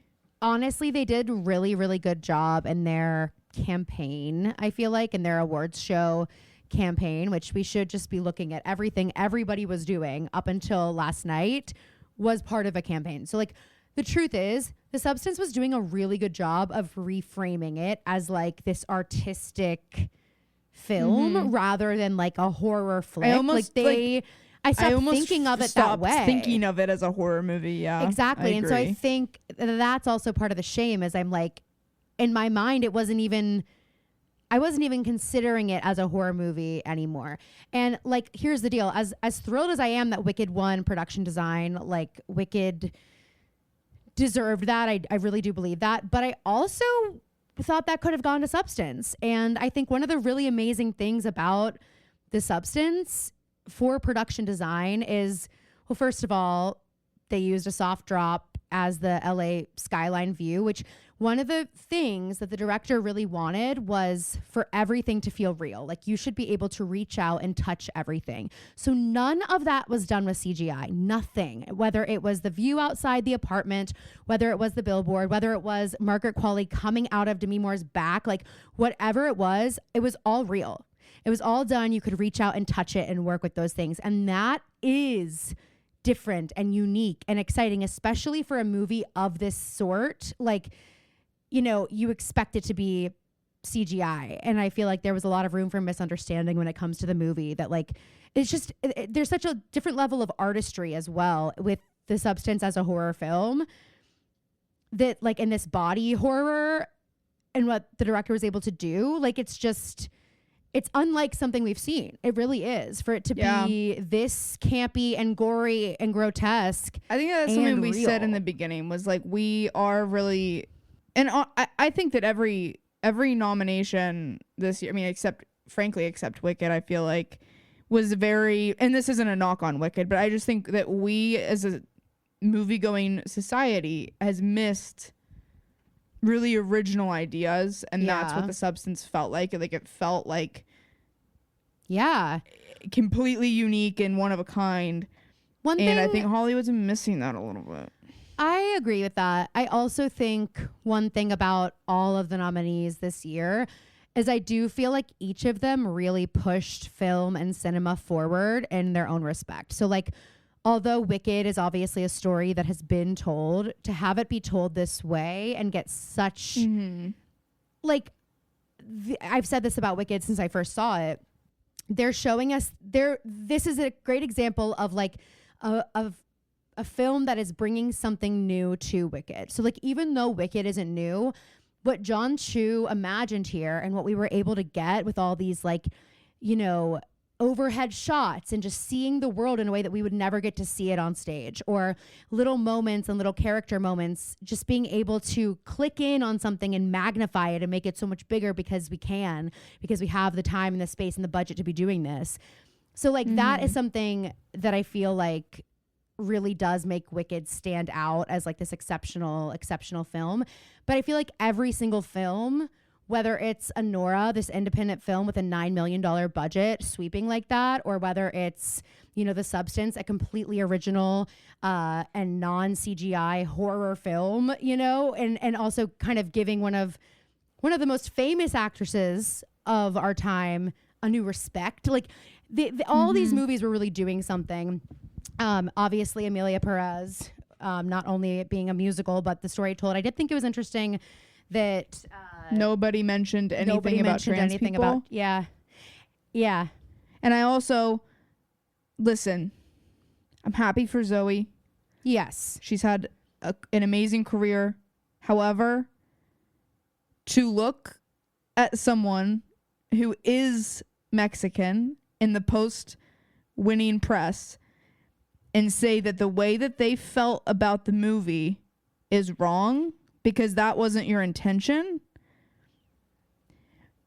I took issue with that answer. And also it's like you didn't let any of these conversations happen until after you won. And now we're seeing none of you care about what you're actually pushing forward with this film, because if you did, I think the film would have been a lot different than it was, because people that are a part of the communities that were spoken about and depicted in that film actually had an issue with it. Yeah. So it wasn't this big, I don't know. And also, sorry, the fucking French people don't sing. The singing was crazy. It would be one thing. It would be one thing if like Steven Schwartz won something and went up there. You know and what? Sang Steven a little Schwartz bit of would Wicked. never fucking do that. Just so you know, Steven Schwartz would never fucking do that. Well, that is true. That is true. But so if he did, it would be different there. because we all know the music. People might start singing along, and that's another thing I wanted to say about the opening of the show. Don't invent a new song. Don't sing West Side Story with new words and a cappella, and while the Oscar music is playing you off. It's sensory overload. Okay, And you're French. And above all, you're French. Phoebe, how dare you? Anyway, I said what I said. But what I also want to say about Wicked is the reaction that those women got to not win. They made cinema this year. They made it. That's what I'm saying. They were the year. And there's no recognition of that at all. And to have a speech about going into theaters. Guess what movie got people in theaters more than any other fucking movie? I saw this tweet that was like, I was there 7 times. It's that gif of Anne Hathaway clapping and crying and nodding. And someone said me listening to Sean Baker's as speech, an A-list knowing I'm an A-list member. I saw that. I thought of you. Mimi and I sent that to each other. And I was like, man, I am doing the work. Feeling like I am a war vet being honored on Veterans Day. I'm saving cinema. No, but it is, and you make a really good point here, Phoebe. And I want to say 2 things because, well, sorry, you didn't make a good point. No, I'm just kidding. You did. Cool. But you brought up, and going back to the point that you made about the questions being answered and saying like, well, that wasn't my intention, so actually you're wrong. And I think one thing that Ariana and Cynthia really nailed with this and with their press tour was the acknowledgement that once you create something, it no longer belongs to you. And like, that is something that's really hard to to understand as a creator, you know, like it's hard to say that. I'm not saying me as a creator. I'm saying as a director, as a performer, as whatever it is, like it's yours until you give it to the audience. And once that happens, you are no longer in control. You know, you've done all you can do. And if your intention was misinterpreted, then it was, you know, and like that's your moment to step back and be like, well, maybe don't shut down the conversation. Yeah, and like have maybe the conversation, film, and maybe exactly you guys can still like, land on different opinions, but to look at someone who is actually consuming the content that is being that is depicting something close to them, like it felt so dismissive, and it felt like once I won the award, I don't actually care about the communities we claim we're representing. Well, and what also stinks is like if they had, as you said, if they had these conversations prior to the awards, it honestly would have probably made the movie a lot better, because people would have been having these conversations, and maybe there would have been something that would have been intriguing or redeemable to other people who previously were uninterested in seeing this film or turned off by it. But it's like those kind of conversations, that's actually why we make art, is the other thing. Like right. The whole point of doing this and making art is to start conversations, and like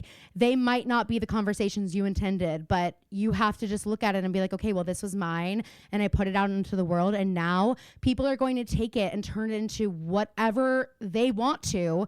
And I have to say, okay, I have to be confident enough in the work that I did to know that like I made my point. And like if you didn't, you just need to accept like it's not yours anymore. It's now belongs to the public, and like that is what happens. And like Ariana and Cynthia have acknowledged that and said, you know, it's not ours anymore, we're giving it to you. And like I think that's a very important thing to acknowledge, especially when you're creating a movie out, you know, an original story, and you're like, well, I want people to think this. Well, they might not, you know, and that's kind of the beauty of making art and releasing it. And it helps it helps when the movie's good too. That also helps. Yeah. I just don't understand. It still is an enigma to me. And we didn't even, I feel like a lot of the people who were so focused on Emilia Perez, like stealing the award away from like Wicked or Conclave or like these movies that we've completely forgot Honora was even an option. We I know. Forgot that Honora the was other an thing. option. I was starting to say that in the beginning, that I was like, I feel like after all these award shows and all of the press, we said last week, I think, oh my God, the race has been opened up in such a major way now. Wicked has no chance. I know Wicked's not winning, because we saw that, but we certainly didn't really think it was going to be Honora that came through and like took the two main things that I cared about. Well, I mean, I really thought that I had it. Like, I knew who was going to win everything. The only category I was unsure of was Best Actor and Best Picture, kind of. But even then, I had it narrowed down to like, I was pretty much like, it's probably Conclave or The Brutalist. I feel like Loki, Emilia Perez. Sorry, I'm gonna say it. I know I'm like the Wicked girl over here, but I'm gonna say it. Wicked should have won Best Picture. I believe that.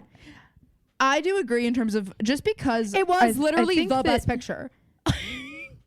I think that people who are such like film people are a little bit pretentious about it, but I think when you think about what a Best Picture should be, a great ensemble of cast, a great and also I think just like a cultural moment when a movie does something that brings all these people together. You know like, what this feels like? I think that's worth something. You know what this fucking feels like? No, bitch. This feels like when Wicked lost the Tony to Avenue Q. That is that is history repeats it. And We've learned nothing. And you know what? Open the schools. Open the schools. We've learned nothing. 2026 is going to be Avenue Q shot down. Avenue Q found dead in the street. I'm sorry, like if Ariana and Cynthia and Wicked don't get their flowers next year, I am obviously thrilled about production design. I'm obviously thrilled about costuming. I think it's amazing that Paul Tazewell is the first Black man to ever win that award, which is kind of insane. Like those, I'm not taking away from the wins that we did get. And I say we because yes, I feel like I'm on the Wicked team. Don't you? Anyway, when you've been with the story as long as I have, it's impossible to feel separated from it. But I'm sorry. Like, I know I sound like I'm beating a dead horse, and I want to be clear. I wasn't surprised that these wins didn't happen. I knew going into the night. It just would have been nice. It just freaking would have been nice. I knew going into the night, Ari was not winning supporting actress, but let me tell you, she should have. I believe she should have. And I'm not unhappy for Zoe Saldana. I love her, but I just feel like was Zoe this what she needed to win for? That's what I'm saying. And doesn't she feel that way? Doesn't she feel like her best role is still there? And like this probably wasn't it when your eyebrows fucking look like that? Well, I don't get it. And aside from the eyebrows, it's like, how about all the discourse? How about the way that from the eyebrows, how about the way this movie is now going to be discussed for years to come? It's so overshadowed. The fact that Conan, the joke that Conan made about Carla Sofia Carson, and the fact that she was there. And she was like, grateful to be here. Like, but the fact that we're all aware, you know, if we're gonna give her any win, that was it. It's her ability to graciously receive that comment in a room full of people who are aware what a problematic human being she is, you know. And so there's that. What did you think? I guess I'm kind of segueing. So did you want to say anything else about what we're talking about? Oh, I just also for me it was between Ariana and the girl who played Joan Baez and A Complete Unknown. Wow. Timmy's getting a lot of, or Conclave, Isabella Rossellini, I think is her name. She's also great, but that was such a, they're no small roles, but that felt small role. I was kind of surprised she got like a nomination. Phoebe's aware that people say there are no small roles, but in Phoebe's book, there sure are. There are some. I get cast in a show. She's like, well, is it a small role? Because I'll try and come, but if it's small, and I'm like, Phoebe, there are no small roles. She's like, let's be fucking for real. Caroline, is it a small role? But I Timothy gets so much credit for his, like, how deep he went in, and I think, I mean, he was Bob Dylan. Like, I think he did an incredible job. But she's not getting. She also learned. And I know Timothy's the like celebrity from the movie, so it makes sense that like that's getting more press. But she also learned how to sing and play the guitar, and she sounds just like Joan Baez in the movie. And I thought she was wonderful in the movie. Wow. After Ariana and Cynthia did what they did, I'm like, do you think the Academy was secretly freaking out, kicking themselves after that? They're like, oh fuck, is it too late? God damn it! Like, do you think they were like, oh my god, it's too late, we already have the social post scheduled, like we can't, like, I would have. Well, I'm also like, do you think that there were people there that like because of the way the ranked choice voting works, like they were like, surely it'll win, or surely it'll get something, because of the way they all shot up out of their seats? You would think. To like to basically kiss the ground that Cynthia Erivo walks on, which as they should, I mean, that was. It was so. And watching Ariana watch her, I actually couldn't believe it. No, I actually couldn't even talk about it that it. much, because, and I will say, I loved Ariana's ruby red slipper moment, but I didn't love the shoe. I didn't love the shoe on the back. I was like, Jesus. I didn't either. But I loved the overall. Like, I was like, I was a little bit like, we got it. We got it. No, she's literally wearing ruby red slippers. Like, we got it. Katya, the drag queen, of course, cracking me up on Twitter. I've been saying jewel tones, Ariana. That made her look so much. Yes. Not that she hasn't looked good, but it just complemented her skin tone and the blonde a little bit better than the pale colors that she's been wearing. Yes. Well, did you notice she also is sounding a little bit like old Ariana when Poppy? I was like, yeah, I noticed. I was like, okay, some of those riffs work. Like, keep the technique, but give us. Ooh, I love it. Loved it. I also thought Ariana and Cynthia were such gracious guests as well. Mom pointed that out. Mom said Ariana was the first to fly to her feet. They knew they weren't going to win, so I think that they were like, it felt like they were a little. They were just there to have fun. And they were happy to be not. She looked upset. But and I would have been not too. In a shitty way. Like, she didn't like. No, not at all. I don't feel like she. But I think I just feel like we just know. You know what I mean? Like, she didn't look like she upset, got her but we hopes just up knew. a little bit. We were like, ugh. It honestly looked like the moment of how Timmy looked when he lost. Yeah. And did you see the clip of him turning around? I agree with Kylie. Yes. And I really love that Kylie, and I don't know who did it, but she moved Kylie back. And his mom switched so that the mom could sit next to Timothy in case he won. The fact that the Academy is going to Leonardo DiCaprio Timothée Chalamet pisses me off to no end. Yeah, it's We're well, not you know going to why? see him get. We're not going to see him get an Oscar until we have kids. It's because unfortunately he had to go and say, "I want to be the great," and they were like, "Well, let's make him work." For No, it. because they've been shutting him out before. He should have won already. He should already have an Oscar. No, I'm sure he he's has amazing. a Oscar, but he doesn't have an Oscar for him. Listen to this. More than 2 times, I think 3 times he has been nominated. He has been an actor in 2 of the Best Picture nominees in a year. That's happened 3 times to him. He has been nominated for like at least 4 of his roles. Wow. At least. I mean, he's excellent. Like he is one of the so greats. good. Like that's the thing. He is one of the greats, you know.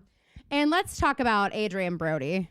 Caroline and I talked about this quote that I read from one of the ballots last week, I think, or maybe on the Patreon.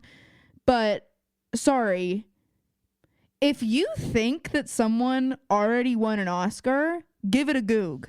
Give it a goog before you throw away your fucking vote on a 5-minute and 40-second somebody speech. already has that podcast name, give it a goog. That's like our whole thing, you guys.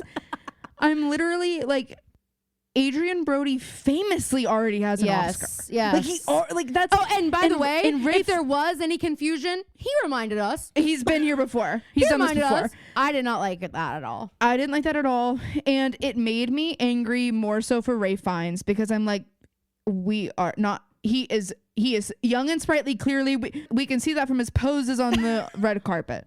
What He's giving the hell our is little with the poses? He's giving our little cousin Max, boss baby or Kermit. What is with the poses? I mean, I love them, but it's hilarious. I think it's so fun because it's so not him. No, like it's so not his. I always expect him to be like Cillian Murphy. Like I think that he's gonna be like serious and like kind of like bashful like Cillian Murphy. Yeah, and he's not. He's like goofy. Phoebe texted me last night. I don't like that Ray Fiennes doesn't have an Oscar. No, that doesn't sit well with me at all. Mm-mm. Have you seen Schindler's List? Sick to my stomach over that man. Should have won for that. He should have won for his work in the Harry Potter franchise. Well, I think. of course. And I'm just like, okay, this is another thing that I thought about with and I thought about this with Sebastian Stan and Timothy. And I understand the critique of Timothy's performance as Bob Dylan being a little bit one note, but I think that that's the kind of movie it was. There wasn't so much he could do with it, but he was Bob Dylan. Yeah. So I think that Guys, he grew out his freaking fingernails. Adrian Brody was great in The Brutalist. It was a very moving performance, but I do think there's something to be said, and Caroline, you can correct me because you're the actor. But like seeing Sebastian Stan's impression of Donald Trump in a way, he's not being current Donald Trump either. Yeah. He's doing like 1980s Donald Trump to a T. You can tell that he like retrained the way that his mouth muscles moved when he talked to be, and I don't know how the weight isn't different when it's like, does Honestly, that make sense? I think it sucks for Sebastian Stan. Like, I hate to say it, but I'm sorry, that movie was never gonna get one of those big awards there, like at this time. And I understand that like it didn't have like the story might need to be told anyway. Like I understand, but in such a political arena, which it really is, like it's foolish I'm not saying you, I'm saying it's foolish to think when people get upset about political speeches at the Oscars, it's kind of foolish to think that cinema isn't political. It is. And so it's like, I do think, can you imagine if Sebastian Stan had won?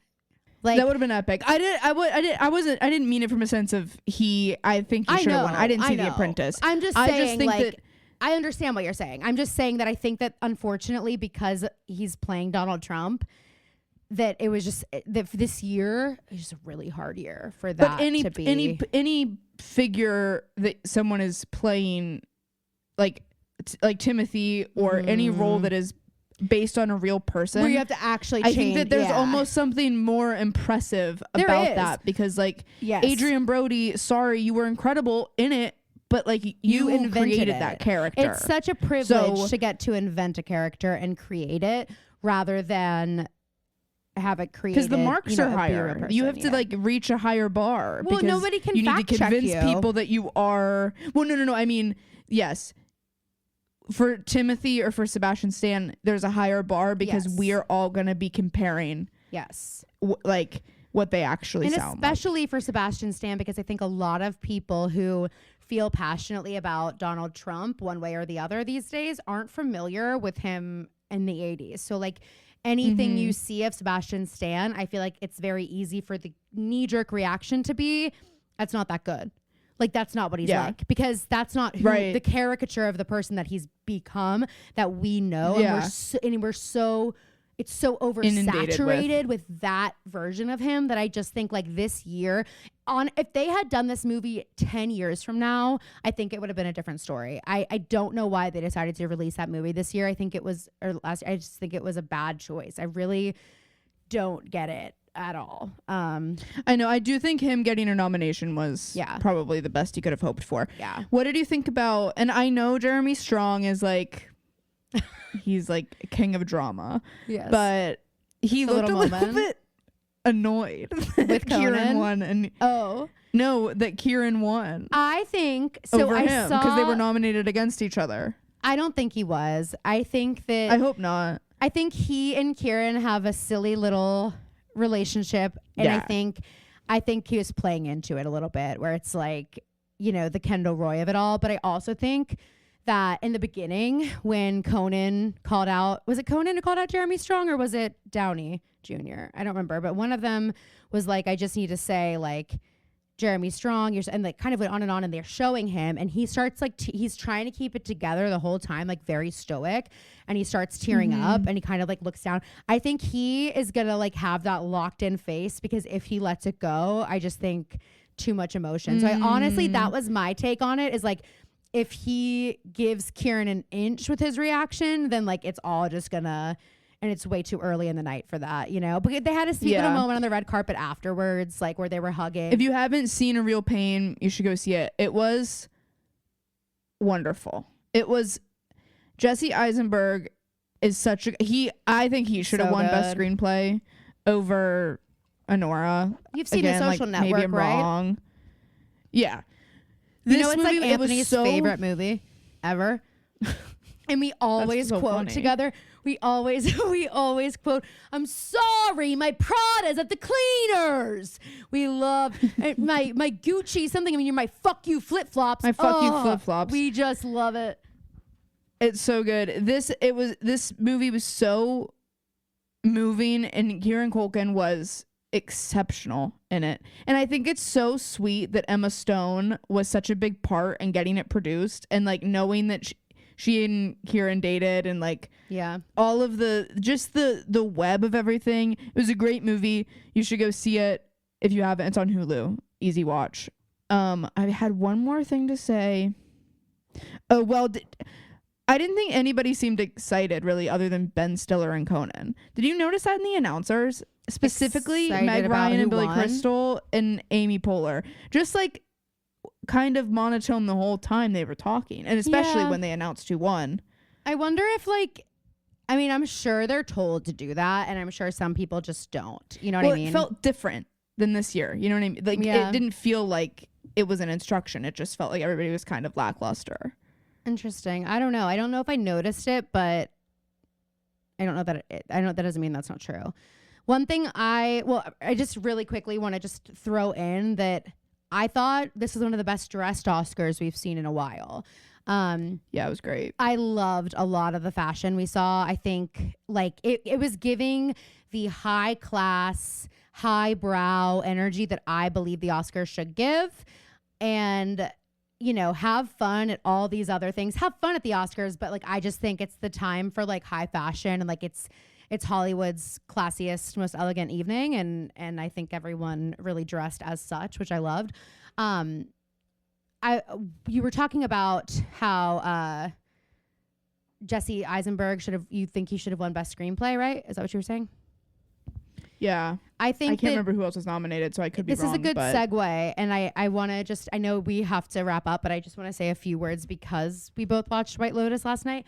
But I'm just getting into it. I just want to say, like, dialogue is so important, and it's so amazing to have like this masterful approach to writing dialogue, making it feel real, and then hiring actors who can deliver dialogue in a way that's just like and Kieran Culkin, I think, is one of the greatest actors at this. Like, he delivers so dialogue good. in a way that feels so organic. Like, it's just you right can't off even his top of his head. I want him in a season of White Lotus. Yes, I would love that. He's frequently in super dialogue heavy projects where like it really matters what's being said. And I just think like, and Jesse Eisenberg is equally, I mean, maybe, I don't know if equally, but just also so excellent at it. And it's such a skill to be able to write like that, cast like that, act like that, direct like that, like dialogue. I think we just forget because it feels like, well, of course there's great dialogue. It's a movie, but like The Substance barely had any dialogue, you know? So it's really, it's really a skill. And that is also something that is constantly present in The White Lotus.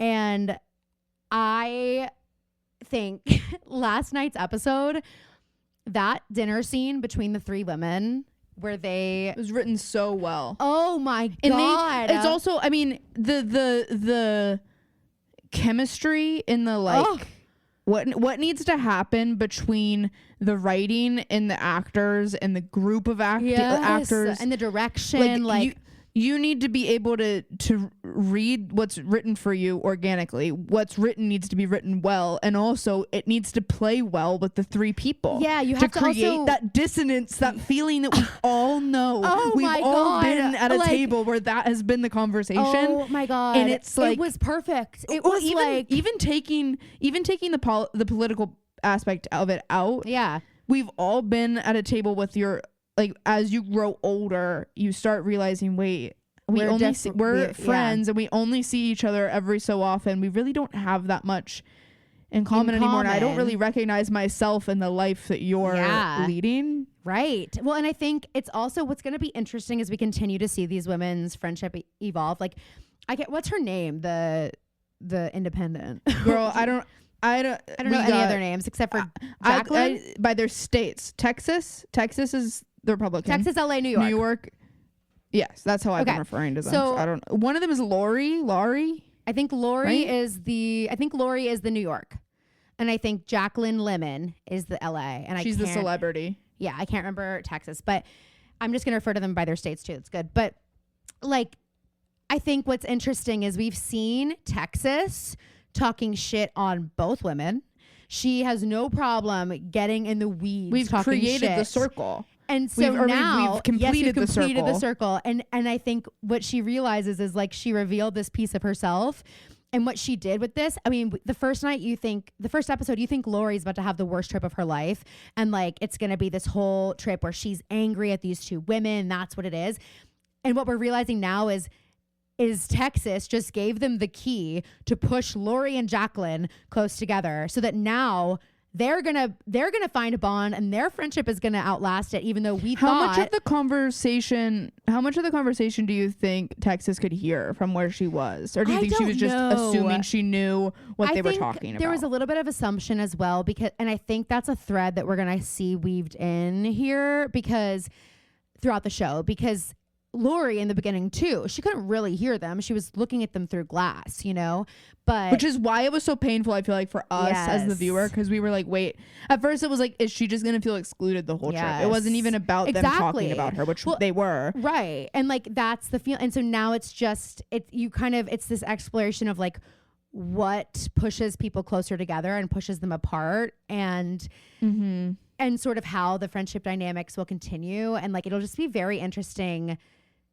to see. But I think there's also that line of like, do you have to hear it? Because your brain will tell you whatever you think, whatever you're already insecure about, your brain is going to spin that story. And I think it's an interesting thing that we're going to start seeing. Like, these women are going to start going crazy because of things they think are being said, and things are being said, but it might not be exactly what you thought. And like, how do you, and also the physicality, the facials, like when she's like, well, you didn't vote for Trump, did you? And she just gives up.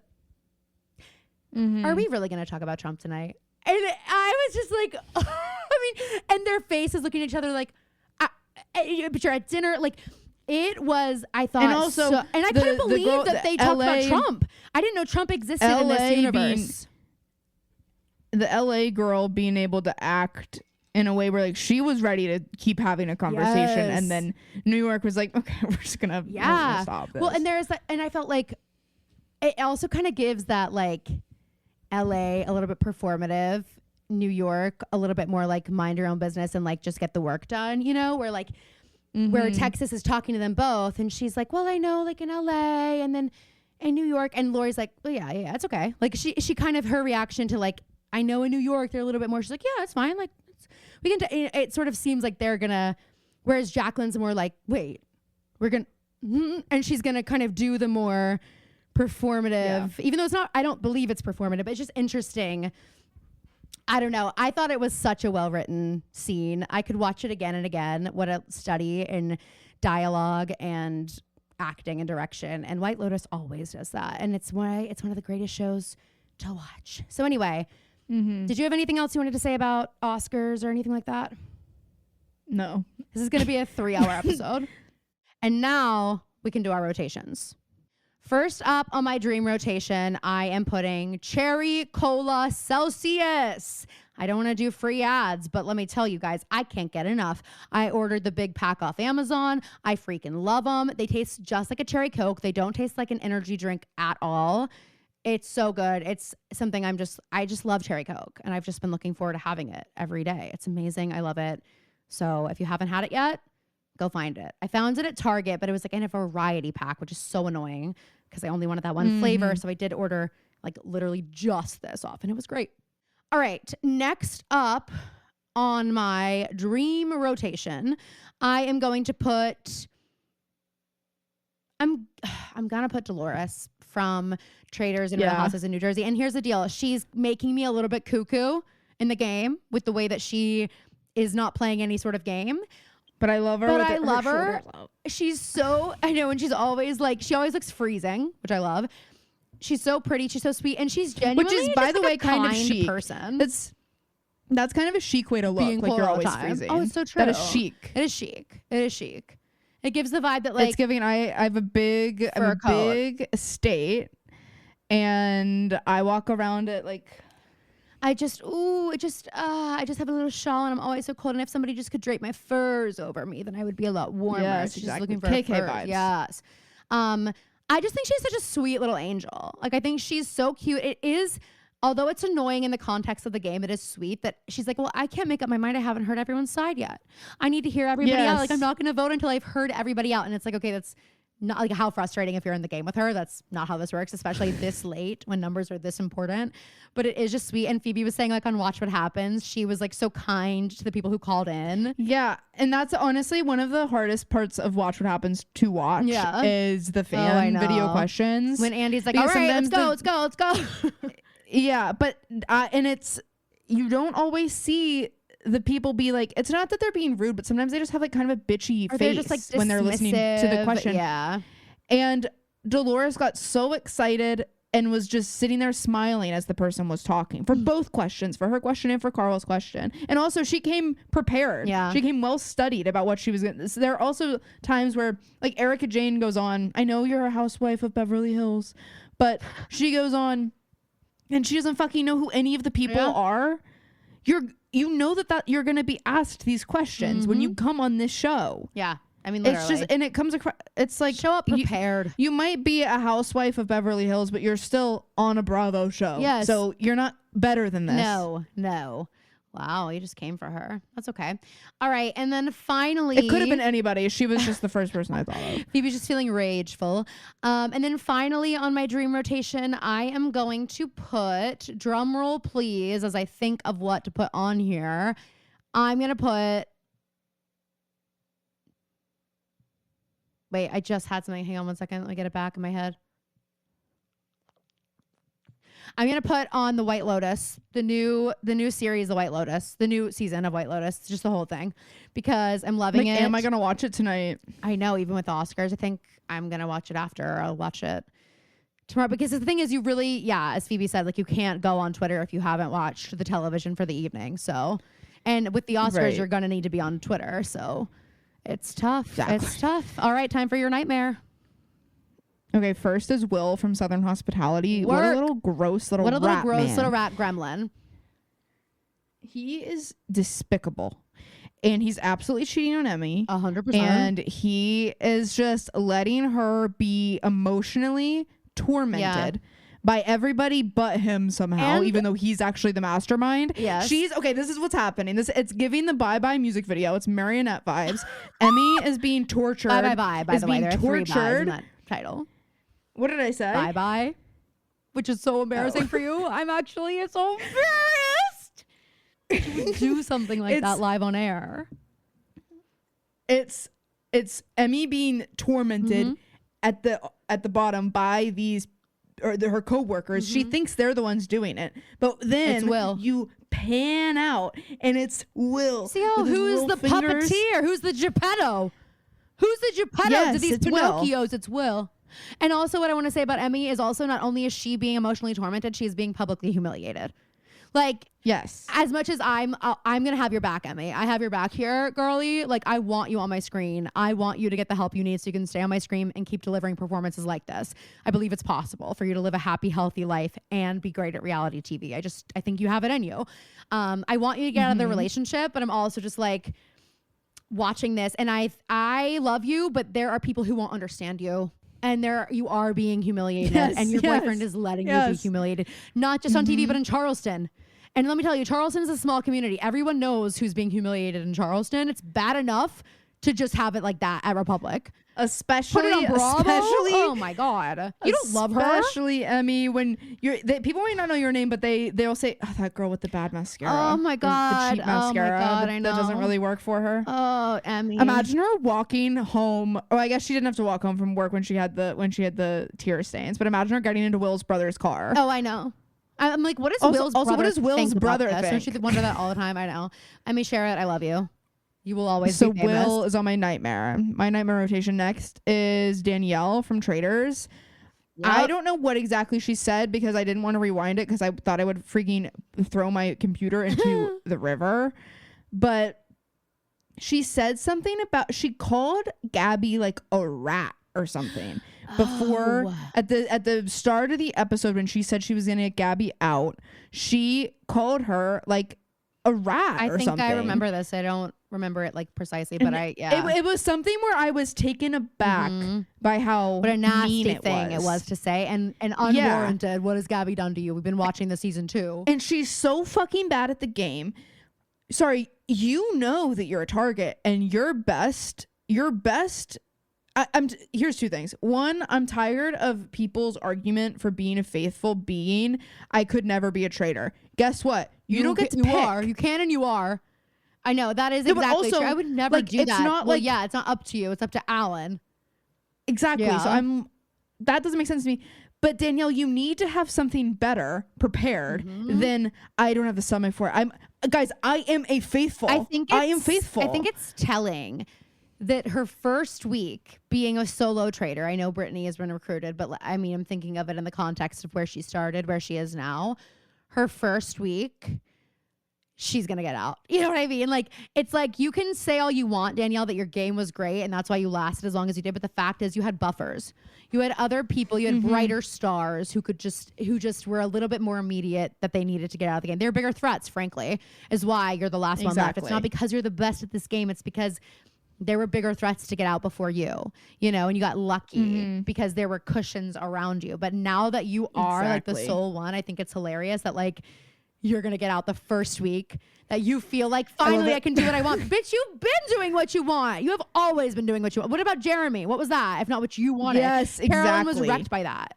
Like, that was what you wanted to do, bitch. It was always what, I cannot stand her. And I think she deserves a permanent spot on the Nightmare rotation. And the way she comes after people on Twitter is crazy. She deleted a lot of them, but God, she is mean as She's fuck. mean. Yeah, she's really mean.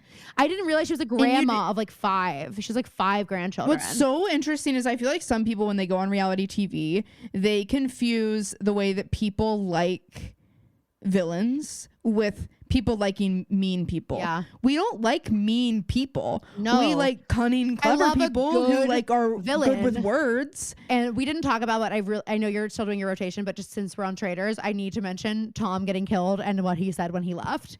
I'm sorry, Tom, you cannot do anything but be yourself. You are yourself to a fault. I'm sorry. Him being like, in a way that you almost have to admire. The level of delusion is honestly impressive. Jules's dad only knows Tom Sandoval from Special Forces. Oh my God. How embarrassing. So that's what I'm saying is like, this is Tom's redemption, is doing these shows that aren't tapped into the Bravo universe at all. I know. So they can just think that you're like a little loser Tom, the way we thought he was for the first 10 seasons of Vanderpump. I know. So yeah.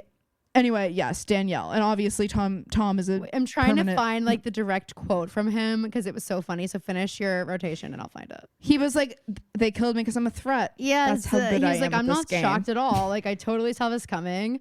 I remember that I could only favorite it. I couldn't retweet it because you hadn't watched yet.